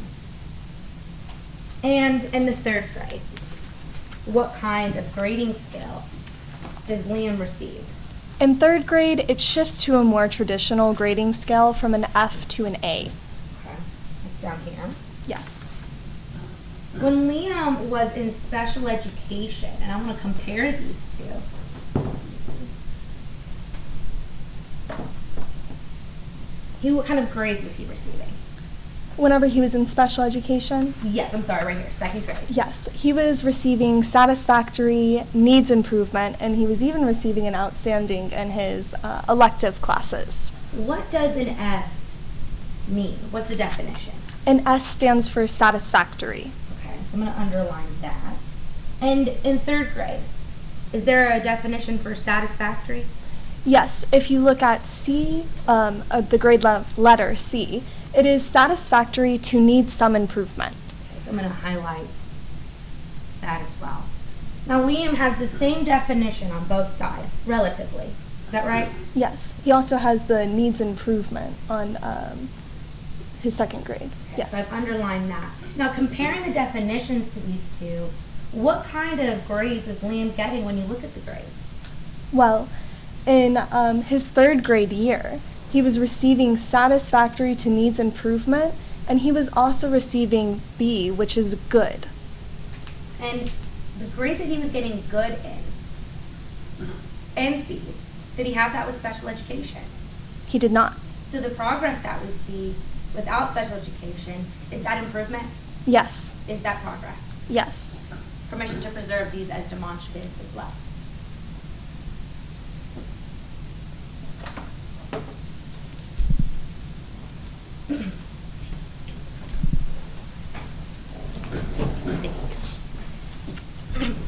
Now, Ms. Martin, you are aware of what a free appropriate public education is? Yes. And do you know what the standard is in order to meet that? Yes. A child must receive passing marks and move from grade to grade with passing marks. Did Liam receive passing marks? He did. Did Liam receive passing grades? He did. Did he advance from grade to grade? He did. I want to shift our attention now to the new Dover law that recently changed. Are you aware of that? I am. Can you tell the panel what that change did? Yes. This law affects Ms. Harris, the special education teacher, her caseload. It limits the caseload to 28 students and the class size to 12 students. Okay. Now, when did that new change go into effect? It went into effect in 2022. And what grade is Liam in at that time? 4th grade. And when did you remove Liam from special ed? In 3rd grade. So what role did it have in your decision to remove Liam? Absolutely no role. And is Liam, without special education, still on the caseload He is. if he goes back to Fisherville? Yes, he would be. Thank you, Ms. Harris. Ms. Martin, no further questions. Good afternoon, Ms. Martin. Liam's needs came to the school's attention after his 1st grade year, correct? Yes. And you believe that his erratic performance in 1st grade should have raised red flags for a parent? Yes, I believe that. Ms. Martin, members of the panel, opposing counsel, could you please turn to the previously admitted Exhibit H in the exhibit binder, which is on page 48. Okay. I'm sorry, what page was that on? 48. Thank you.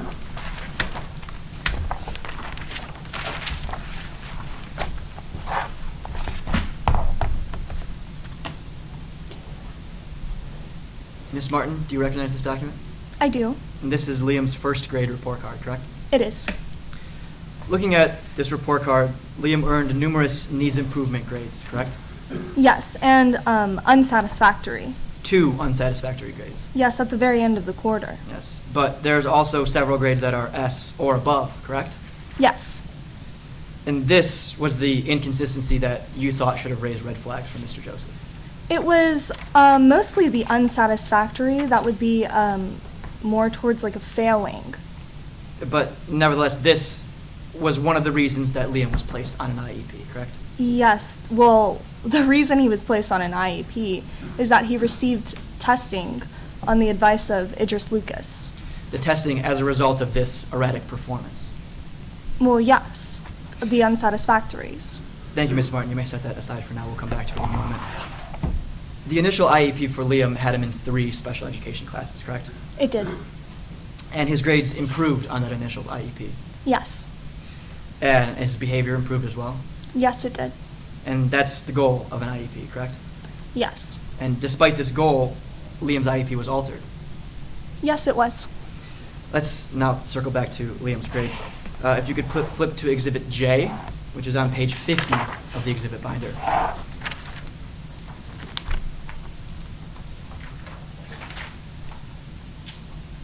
Ms. Martin, do you recognize this document?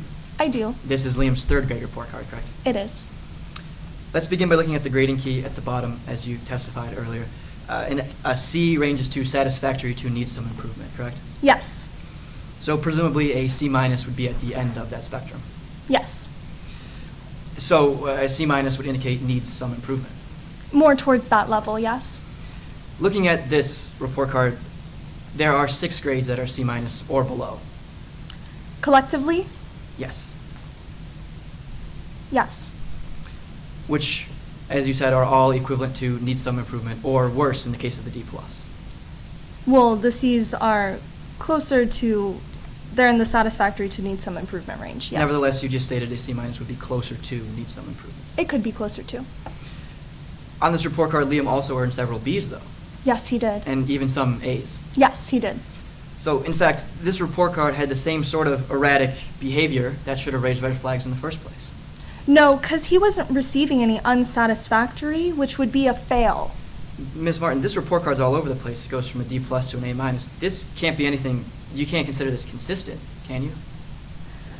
Well, certainly he's not failing anything, and that's the erratic grades that raised a red flag to begin with, is the unsatisfactory failing grades. Nevertheless, Ms. Martin, this report card is not consistent.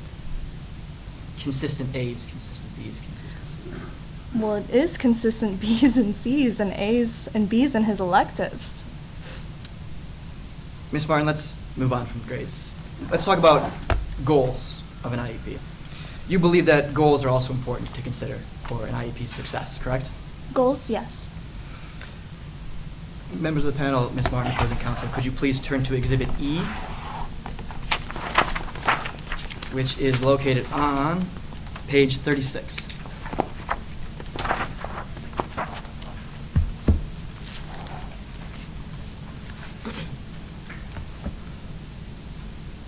The middle box on this page describes Liam's present level of academic and functional performance, correct? Yes, it does. And this is his IEP for 2nd grade, correct? Yes, it is. So the list underneath in that middle box would describe his present level of academic achievement in his 2nd grade year, correct? In his 2nd grade year? Yes. This IEP for 2nd grade? Yes, this describes where he is at in 2nd grade, correct? In 2nd grade? Yes. No. Ms. Martin, you just testified this is the 2nd grade IEP. Yeah, it is. And this middle box describes his present level of academic achievement. And the IEP is for the grade level we're going into.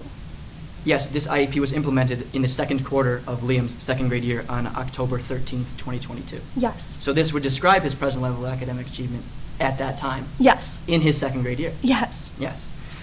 Follow along as I read the top box under that present level section. Academic development. Liam is currently functioning below his chronological age in that area of academic ability. Did I read that correctly? Yes. Moving down to the next box. Cognitive ability. Liam is currently functioning below his chronological age in the area of cognitive ability. Did I read that correctly? Yes. Ms. Martin, members of the panel, opposing counsel, could you please flip to Exhibit F on page 40 of the exhibit binder?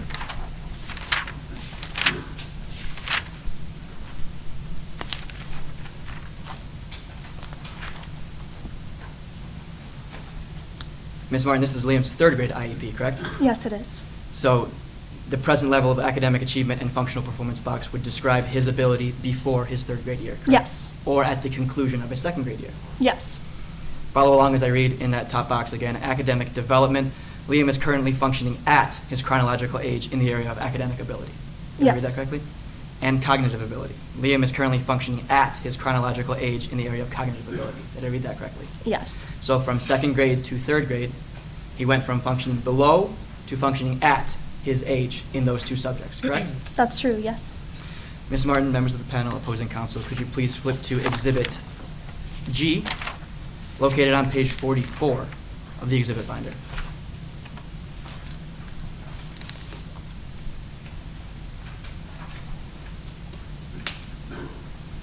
Ms. Martin, this is Liam's fourth grade IEP. Yes. So the present level of academic achievement and functional performance box would describe his ability going into fourth grade Yes, it would. or at the conclusion of third grade. Yes. Now follow along as I read aloud the same two boxes. Academic development, Liam is currently functioning at or slightly below his chronological age in the area of academic ability. Did I read that correctly? Yes. And the next box, cognitive ability, Liam is currently functioning at or slightly below his chronological age in the area of cognitive ability. Did I read that correct? Yes. So from the going into third grade to going into fourth grade, Liam is now functioning slightly below his age for those two subjects, correct? Well, at or Slightly below. below. Exactly. Yes. Thank you, Mr. Martin. You may close the exhibit binder. Ms. Martin, you're a part of Liam's annual IEP team, correct? I am. And you're there to represent the administration? Yes, I am. To ensure the process runs smoothly? Well, yes. And also to ensure legal compliance? Well, yes. And the IEP framework that we just looked at for his 3 years is used in all IEP meetings? Yes. And that meets all the federally mandated standards? As much as I'm aware, yes.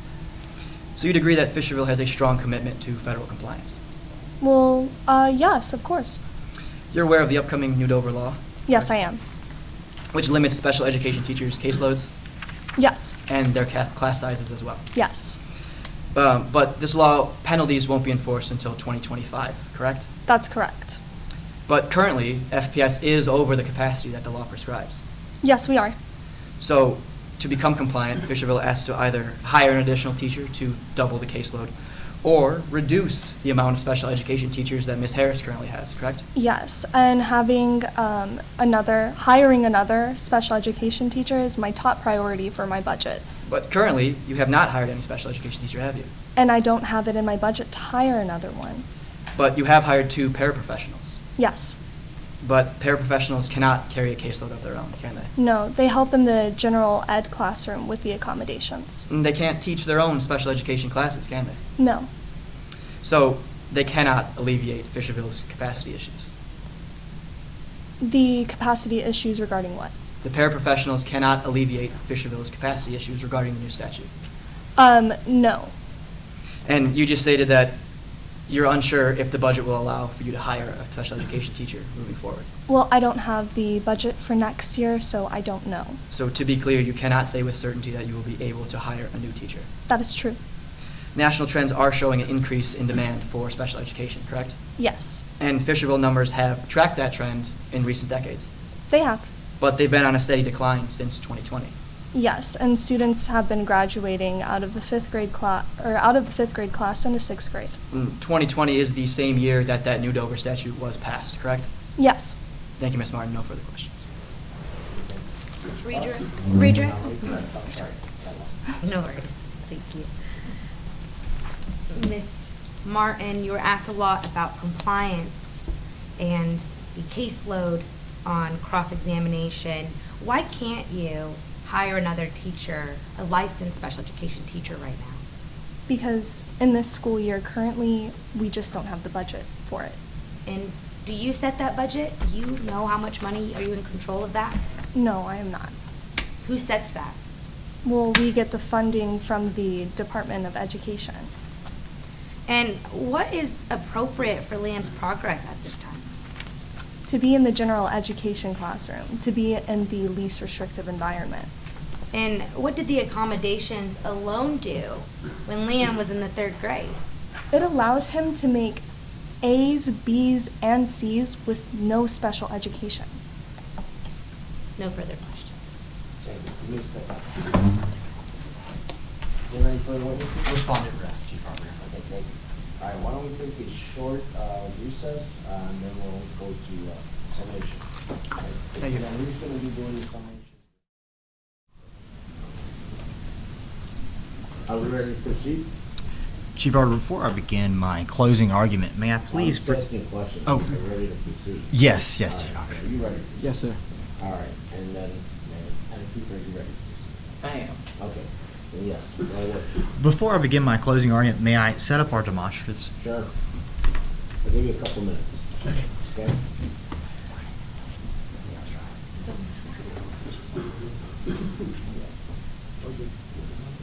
Right?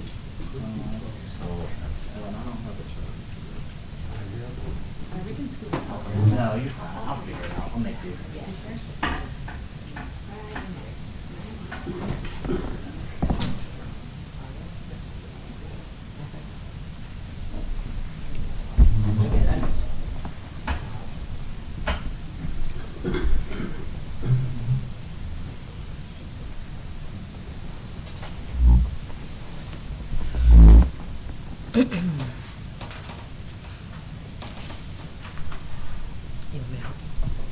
Okay.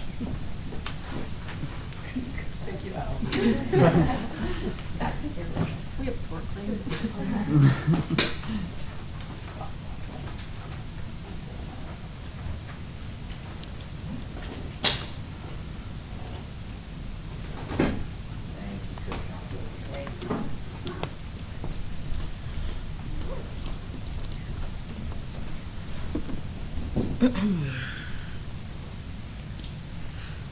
Closing argument?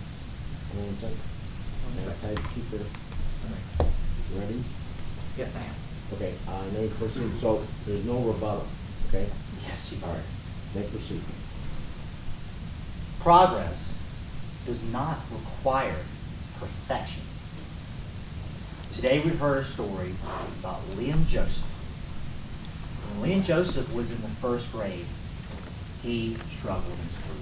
We heard from both Jaden and Mr. Lucas that in the 1st grade, Liam was essentially failing all of his classes. And it was Fisherville Public School District that proactively reached out to Jaden Joseph and came up with a plan with Liam in mind. It was Idris Lucas who first identified that Liam was having trouble in school. So Fisherville Public School District came up with a plan where Liam would spend half of his days in special education and half of his days in general education with accommodations. And that plan was a tremendous success. You heard Jaden Joseph say it was phenomenal. It exceeded everyone's expectations. But the plan was never to keep Liam in special education forever. The plan was to periodically review Liam's progress to determine whether or not special education was absolutely necessary. And after Liam's 2nd grade year with half special education, half general education, he made tremendous progress. At the end of the 2nd grade year, Fisherville, along with Jaden Joseph, and collaborating with the parent, decided that special education was no longer necessary, but yet Fisherville would still provide the accommodations. And even without special education, Liam made progress. Without the need for special education, Liam was now making A's, B's, and C's. That's excellent, good, and satisfactory to need some improvement. When Liam was in special education, the majority of his grades were S's and N's, satisfactory to to need some improvement. The question before this panel today is whether or not Fisherville developed a plan that enabled Liam to make progress. And not only did Liam make progress in areas like math and social studies, where he goes from C+ to a B- and a B- to a B, but he also made progress because he no longer needed special education classes.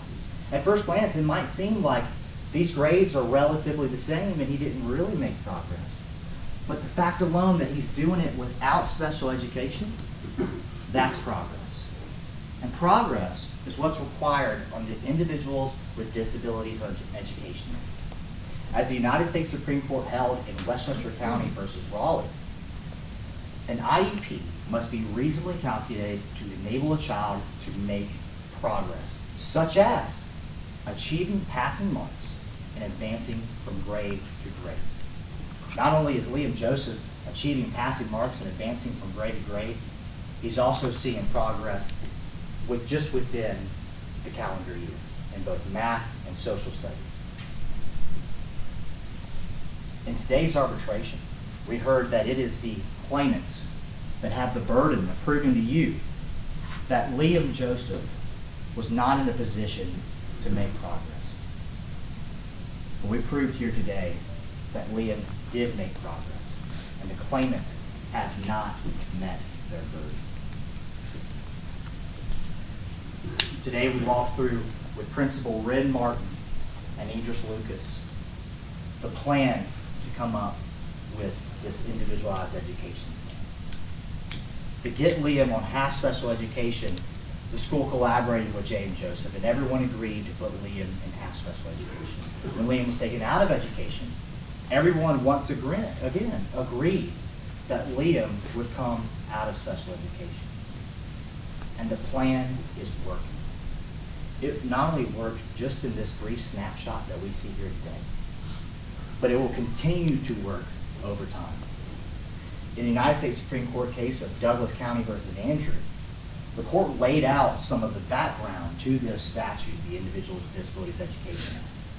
There's a purpose and finding section in section 1400.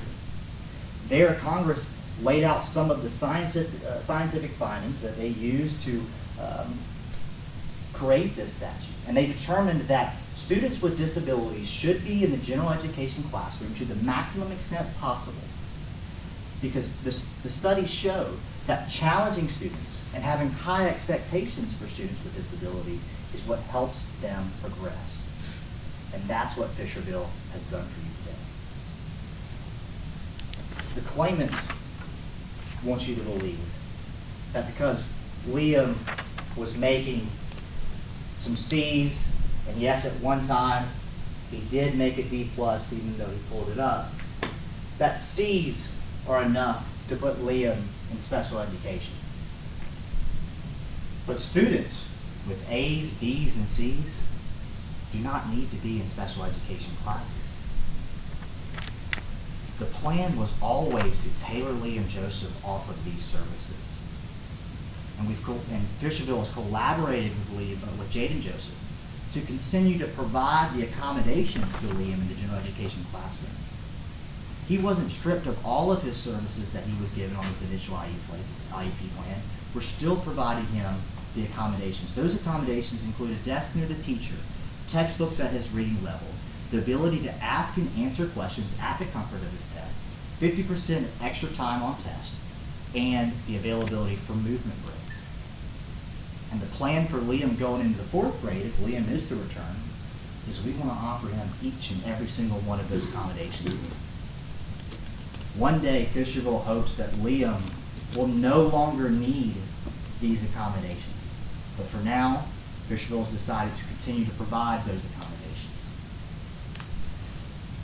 In the purpose section of the Individuals with Disabilities Education Act, it lays out some of the goals that Congress had for students with disabilities. Those goals explicitly include a fully functioning life as an independent adult and best equipped child to progress. Looking at just the 3rd and 2nd grade, Liam has made progress. But our goals don't stop here. At Fisherville, the goal is to help Liam achieve a fully functioning, independent adult life. When he leaves Fisherville Public School District, it's not just about making the grades, but preparing the student to leave the school district and be prepared in the general public. We ask that this panel deny the claims sought by the claimants.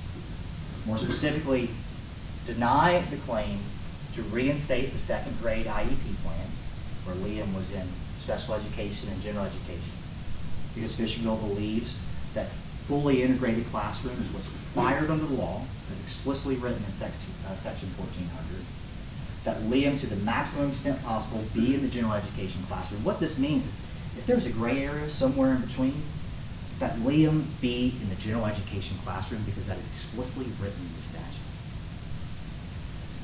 Fisherville also asks that you deny the claim for tuition assistance at Porter-Dare Academy. Instead, Fisherville asks for attorney's fees, because Fisherville has provided a free and appropriate public education as required under the Individuals with Disabilities Education Act, and Fisherville has provided a plan that has given Liam progress and will continue to help Liam progress throughout his time at Fisherville Public School District. If Liam is to return to Fisherville Public School District, we welcome him, we welcome Jaden Joseph, and we will fully collaborate with the team to come up with a plan to help Liam continue to progress. Thank you.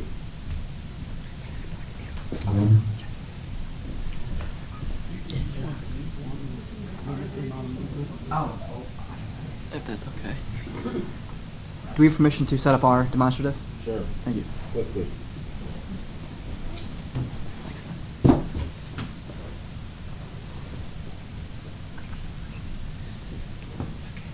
Any objections to this? This hasn't been introduced in any manner, shape, or form. No, Chief Arbiter, we reviewed it before the arbitration. No objections. Okay. Mr. Chair, members of the panel, opposing counsel. What good is one step forward if it's followed by 2 steps back?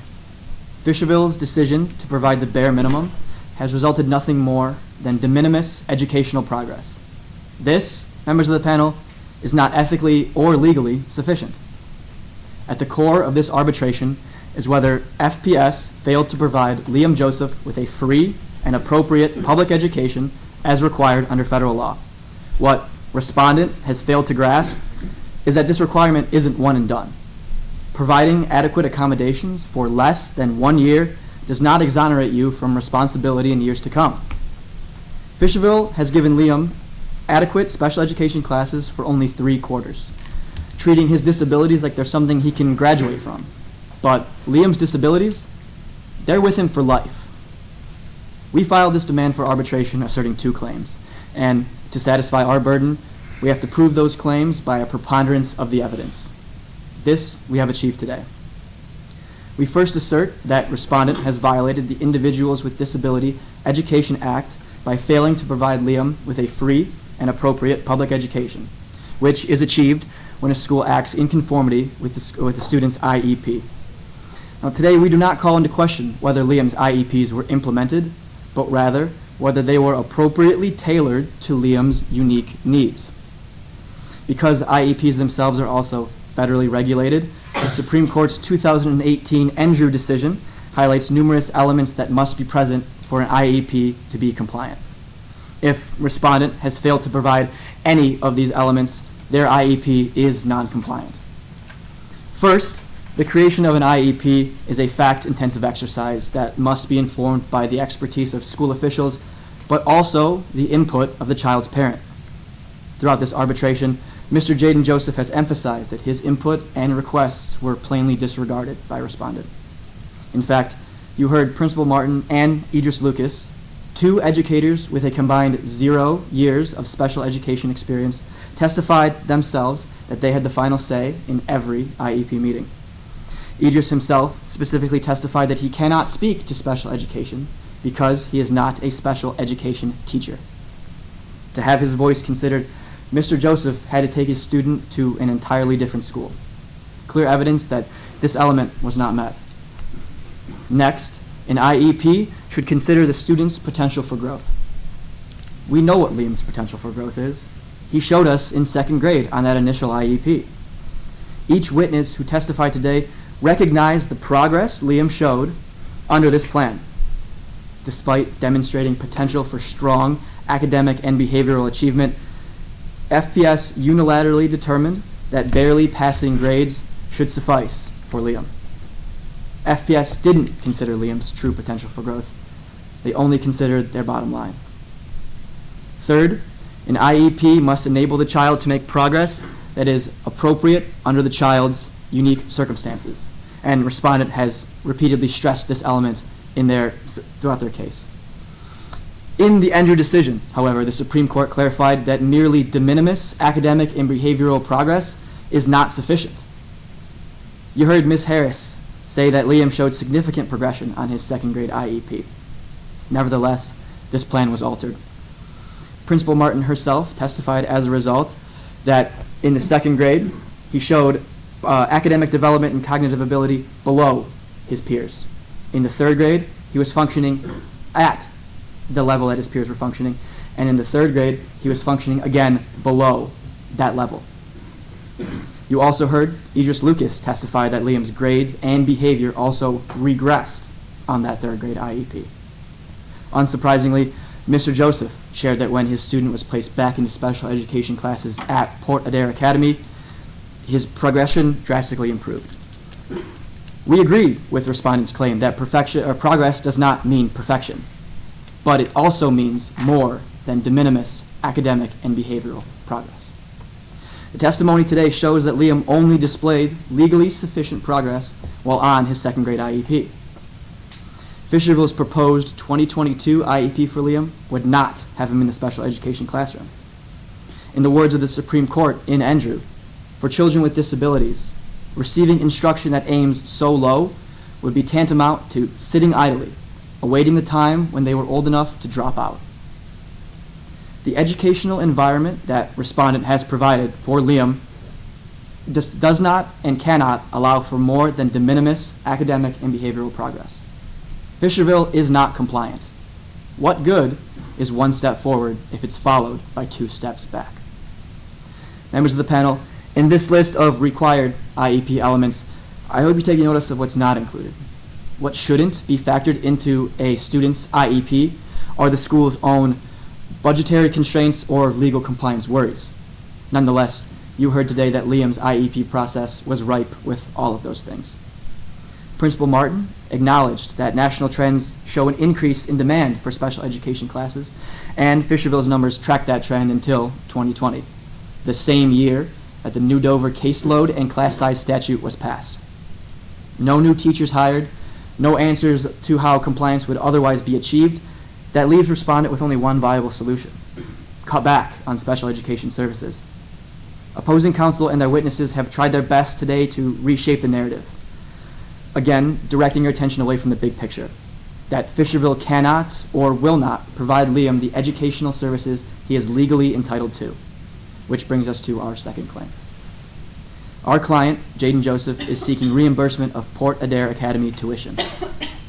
When a school cannot provide a free and appropriate public education, New Dover law permits reimbursement of tuition at a private school that can meet the child's needs. Whether Fisherville cannot, due to classroom overload, or will not, due to their alleged special education philosophies, is not at issue today. As you heard from testimony from both Principal Martin and Idris Lucas, Fisherville Public Schools is incapable or unwilling to provide the accommodations that Liam needs. The Joseph family has already had to pay enough for respondents' mistakes, both financially and emotionally, but this panel has the power to stop this today. Members of the panel, we acknowledge that public schools will always have budgetary and legal limitations that must be acknowledged, but this cannot come at the expense of their students. In the most formative years of Liam's development, respondent lent Liam a hand, only to rip it away when he finally grabbed hold of it. Respondent has failed to acknowledge their obligations to Liam. Providing an appropriate education does not stop at the first sign of progress. What good is one step forward if it's followed by 2 steps back? Respondent has pointed to grades, behavior, or goals in isolation to support their argument. But parts of a child's development cannot be viewed in a vacuum. When viewed holistically, Liam's progress was nothing more than de minimis. And members of the panel, the Supreme Court has made clear that de minimis progress is not sufficient. We are here today because of Liam Joseph, not any other student at Fisherville Elementary. An IEP must be tailored to a child's unique circumstances, and the special education services Fisherville insists on providing for Liam are not appropriate for Liam's unique circumstances. For these reasons, we ask that you require Fisherville place Liam on an IEP identical to that he received in his 2nd grade year, or alternatively, require respondent to reimburse Mr. Joseph for Port Adair Academy tuition. In addition, we ask that you require respondent pay attorney's fees and costs to Mr. Joseph for having to bring this claim, and any other remedies you may deem just and equitable. Thank you. I have a question. Please. In your view, are special ed classes the equivalent or equal to accommodations that you talk about? No, they are not equivalent or equal to the accommodations. In your closing argument, you talked about the school no longer providing accommodations that should have been provided. And yet, according to the testimony I heard, they do provide the accommodations. What they don't provide is the special ed. I don't understand your comment. Perhaps I misspoke. Of course, Liam, as you have heard today, Liam is still receiving the education or the accommodations in the general education classroom. However, he has been removed from the special education classroom entirely for the subjects of math, language arts, and reading. Thank you. Any other questions? No? All right, so this concludes the arbitration. The panel will take this matter under advisement, and we'll be rendering a decision shortly. So that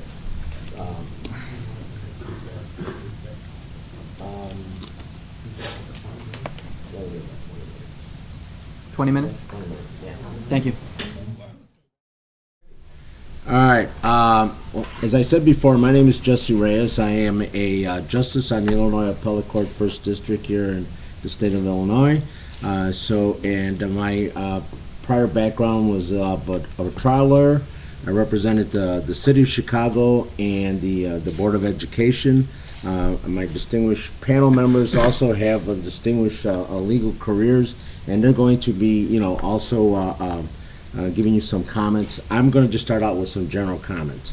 Number one, I want to compliment the witnesses. I actually felt that you were really teachers, principals, and a dad, and so you really portrayed the witnesses the way they needed to be. So my compliments to the witnesses. You did an excellent job. Some of you were a little trickier and harder to nail down than others. So, again, you all did an excellent job. So, my compliments to you. And also compliments to the entire team, because I understand that there were many other teams that you competed against, and you're the cream of the crop. So, whichever way this turns out, you should feel good about yourselves, because it took a lot to get here. So, compliments to both of you, and then sort of give you a hand. Okay. Yeah. So I'm just going to make some general comments. Number one, I thought that both sides had really good eye contact. You made sure that you had making eye contact with the panel, and as well as with your witness. Your timing on your questions I thought were very good. There was no stutters or no ums or whatever, and so we went very smoothly, which I thought was very good. One of the things that I would point out, though, is on those exhibits that were not stipulated to. In the real world, I would not allow those in. Foundation means you got to make sure that it is in the same manner and shape and form that when it was received, that isn't in the courtroom, and the foundation wasn't laid for that. Also, when we asked you for any housekeeping matters, that was the time to say, we got some additional exhibits that were not stipulated to, and this way, we want you to know, particularly judges do not like getting surprises. You can surprise opposing counsel, but judges don't like surprises, and so on. You know, they have a game plan in terms of how the trial's going to run or arbitration's going to run. You have to let them know what exactly you're going to be doing, so this way they're aware of it. All right, so just kind of heads up on that. One of the other things that I thought just to kind of keep in mind is counsel stood up. That doesn't necessarily mean anything one way or another, but it might be a good idea. You stand up as well. I mean, I was always one of those individuals that always stood up. Even when I made objections, I stood up because I wanted to make sure. I did a lot of jury trials, so I wanted to make sure the jury looked at me when I was making the objections and considering what I had to say. One of the things that I liked also was that on this side, you finally got the answers to why the student is being denied, right? The access to the school and to the education. So I thought that was very good. One of the things on cross is what you have to write, no matter if you're doing an arbitration or a trial, is cross is sort of like you already know what you're going to ask, right? You already know what the answer is going to be, but you want the bench or you want the jury to know what it is. So when you want to develop a rhythm, and the rhythm is either have the witness testify always yes to your questions or no. All right. Don't let them explain, particularly on cross. You never want them to explain. You want to just keep them on that path and keep them on that rhythm. Things that you want to kind of get an indirect answer. You don't want you're not going to hit a home run on cross. All right, the stuff you see on the television and the movies, that doesn't really happen. So you just want to kind of get the inference, because then what you're going to do is in closing, you're going to wrap it up. You're going to give the bench and the jury the package all wrapped up and say, here, this is what we're getting at. So just always kind of keep that in mind. Don't let them squirm away from you. So just when you're doing cross, already have in mind what you want, and never ask a question you don't know the answer to. That's where a lot of lawyers get in trouble. You don't know what that answer is on cross, that's when you're going to get whacked. So you just want to be careful with that. One of the other things too, in this type of situation, you're representing basically a corporation. All right, you're representing an entity. You're representing an individual. So you want to try to work the sympathy factor a little bit more on your side, and on your side, you want to get some sympathy in there as well, saying, we feel, for Joseph, but at the same time, we've got to follow the law. All right. So just kind of keep that in mind when you have those type of situations. I faced a lot, and I know counsels here faced a lot sometimes where you're representing an entity, and it's kind of like, we want you to feel sorry for us too, because we're going to end up paying out a lot of money. And then a closing argument, again, getting back to the human aspect, you need to bring in a little more of the intangibles, his behavioral issues, it's not just about the grades, not just about, the classes, but, how is he affected? How is the child affected? What behavioral issues is he going to be experiencing with the lack of the special education? But I thought, both sides did real well. I thought you did a good job bringing in the law, the case law, the statutory law, supporting your argument the best way, you could. And again, I would just, suggest, putting a little more sympathy. But everybody, I thought you did an excellent job. It was a well-argued arbitration, and, kudos to everybody here. You all did an excellent job. Thank you. Yeah. Anybody else on the panel? Yeah, I want to compliment all of you for reaching this round. This is, I've done many of these over the years. This is one of the best I've ever seen in this competition, or basically any other competition. So I want to compliment all of you, both witnesses and attorneys. I also want to say, just briefly, I liked the demonstrative witness evidence. That's very useful. We have a society today that's used to seeing things on the screen, that wants to see visual things, and that's a very powerful thing. I want to compliment you for doing that. Also, you already commented about standing up. I agree that that kind of emphasis can be very, very important. I should also say, I have done special ed cases on the plaintiff's side. not for a long time, but one of the most enjoyable exercises I ever had at trial was in a special ed case. And it was a case where the expert witness was on the stand, and I was able to use the documents, the specific statements in the documents, to impeach that witness with yes, no answers. And it obviously persuaded the judge, who ultimately found in favor of that particular set of parents and children that I was representing. I want to compliment you for starting off with the burden of proof. That was a very important and very and consistently followed through theme in terms of your closing argument as well. I also want to compliment you about the nuances of the Supreme Court law in relationship to this area. This is a very difficult area of law and very difficult area to represent individuals today because of some of the nuances and ambiguities in the legal system that have been produced by decades of litigation. So to all of you, compliments. I'm impressed, and I really feel very blessed to have been able to be here and to hear your presentations. Thank you. And share a little bit of your background, Roberta. Oh, I teach law at Loyola University Chicago. I've now done that for more than half a century, mostly constitutional law, administrative law. Of course, this is applied administrative law in many respects, so it's there's a fair amount of background. Also, international human rights law and various other related subjects as well. Thank you. Thank you. By prearrangement, I'll go next. That's fine.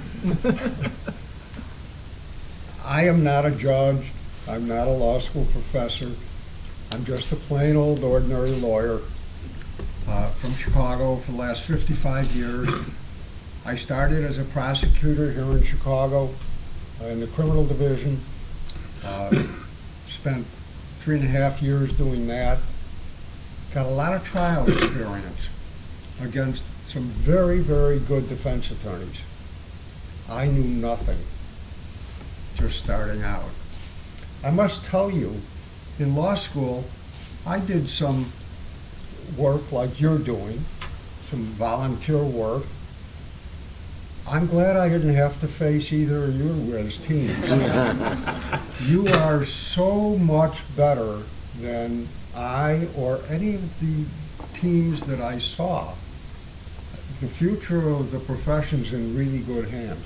I applaud your skill, your preparation, and your delivery. The comments that I have are really pretty specific, but they apply to all of you. Remember at the beginning we asked you to keep your voice up and speak? It's easy to forget that. For instance, we are the triers of fact here. You, when you're questioning your witnesses, you're looking at the witness. The ones you want to hear your questions and answers are the triers of fact. That's up here. When you turn that way, particularly since all of you drop your voice at the end of your questions, I don't hear it at least. Maybe they have better hearing than I. But there was a lot at the ends of questions that I missed. That makes it difficult to prove your case when I can't hear what you're trying to get across. So please be aware of that. On the foundation of documents and objections, that's one that I noted. You objected to a couple of documents being hearsay. You never addressed that. Judge was kind to let you put the evidence in for what it was worth. But from a practice standpoint, you need to learn how to authenticate documents, laying a foundation, and whether or not you were offering the document for the truth of what was said in it, or the fact that it's said at all. One's an exception to the hearsay rule, one isn't. It appears that went right by you. And in a real arbitration, you would not have ended up well on that one. I like the fact that the witnesses, who were really good, are really impressive. You did a very good job of evading what you wanted to evade without being argumentative and without being nasty. I don't know if that's because of innate ability or perceptiveness on your part or preparation, but it was really impressive. At least it impressed me. Well done. Those are the only, boy, so few comments. Those are the only comments that I have. Just to say that I was really impressed. It's been a privilege. Good luck to all of you. And I repeat, the profession's in good hands with you in it. You save the best for last. I don't know about that. Thank you all for this opportunity. I will echo my colleague's sentiment that this was one of the best presentations of evidence I've heard from a competing law school team, and I have heard many, so I love doing this. I have been practicing for over 20 years, doing mostly trial work. I've been pretty much all government, representing the government in various capacities. Most recently, my current position, I'm a chief administrative law judge for the state of Illinois. I work in the Department of Revenue. I have absolutely no tax background. However, I have tried many, many cases, and largely on behalf of the city of Chicago, where I worked for almost 20 years. And I have defended the city in various capacities, mostly in employment litigation. So that is my area, and that is my wheelhouse. But I can also say I started my career as a public guardian representing children in abuse and neglect cases. I mean, my passion is obviously doing good public interest work, but I love doing trials. And so I appreciated this area because it's a very important area. Just special needs, special education. Full disclosure, my husband was a special ed teacher for the greater of probably almost 20 years as well. So I have a little bit of background just in general on how special education works and the problems that we have with the Chicago public school system, which I will not go into right now, which are not a matter of this particular this particular competition. But I want to say you all did a phenomenal job. I think I'm not going to echo anything else that anyone else has said, because I want to just say you all, I think the biggest thing with trial work is knowing things that aren't necessarily taught in law school, but you have to learn by doing, and you have to learn sometimes by doing wrong. So you're like, oh, I got to know that. I have had the unique opportunity to do state and federal, largely federal practice. So I can just tell you, in federal court, there is no not standing. And so when you make an objection, you stand up. When you address the judge, you stand up. Standing up is a part of it. This is an arbitration. It's a little different. It's more informal. And I understand that because I've also done actually some arbitration work for Cook County. So I actually know what being an arbitrator is like a little bit too. So I want to say that I appreciated you standing for your closing. The reason I say that is you don't have to, but what it does is it gives you an opportunity to address the triers of fact, the court, whoever, the jury, and you hear, you project, people listen when you stand up. It's just a part of it. It's something that you should just think about, I think the other thing I would say is I think objections should have maybe been a little bit more, heard more. I appreciated hearing objections and even how you responded. It's oftentimes you're caught off guard sometimes about the objections. You don't have you always have your prepared maybe opening and even possibly your closing and directs. But then you're like, oh, objections, I have to be ready for those. But you should always anticipate objections, and hearsay is a common one. And I appreciated you talking about the responses, because I almost always say, whenever a hearsay is an objection, this is my rule of thumb if you ever do trial work.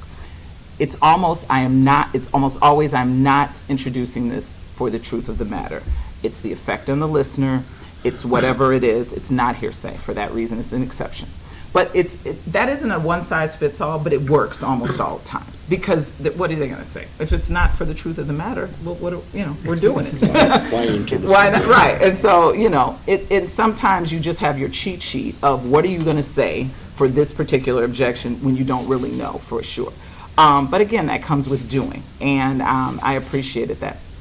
I will say also that I listened to the substance. As you may see, I wrote a lot, and that's because I was listening. And one of the things that I thought was interesting, and I don't know if I missed something, but the testimony of Mr. Joseph, by the way, the witnesses were excellent. I will agree. Miss Martin, I was like, I thought you were the principal. I was like, is she the principal for real? So, I was appreciative that you all were ultra prepared. I will say that. And then I thought at the end of Mr. Joseph's testimony, when he was talking about what does he want for a student to be returned back to the school or to stay at the private school that he was at, I got a little inconsistency there because I really wasn't sure, because it sounded like at first it was like, no, absolutely not. And then it was like, well, if they can provide what my son needs, then it's possible. So I was that was important to me, because I'm looking for, like, in my mind, what were you seeking?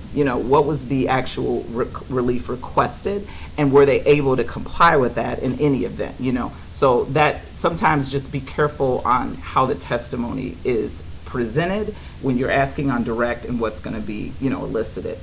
But I thought otherwise everything was very consistent. I love themes, and so I'm just going to, end on the fact that sometimes it's these things that are not necessarily like the rote questions, and it's the overarching theme and it's the overarching message that's important, I think, to the trier fact.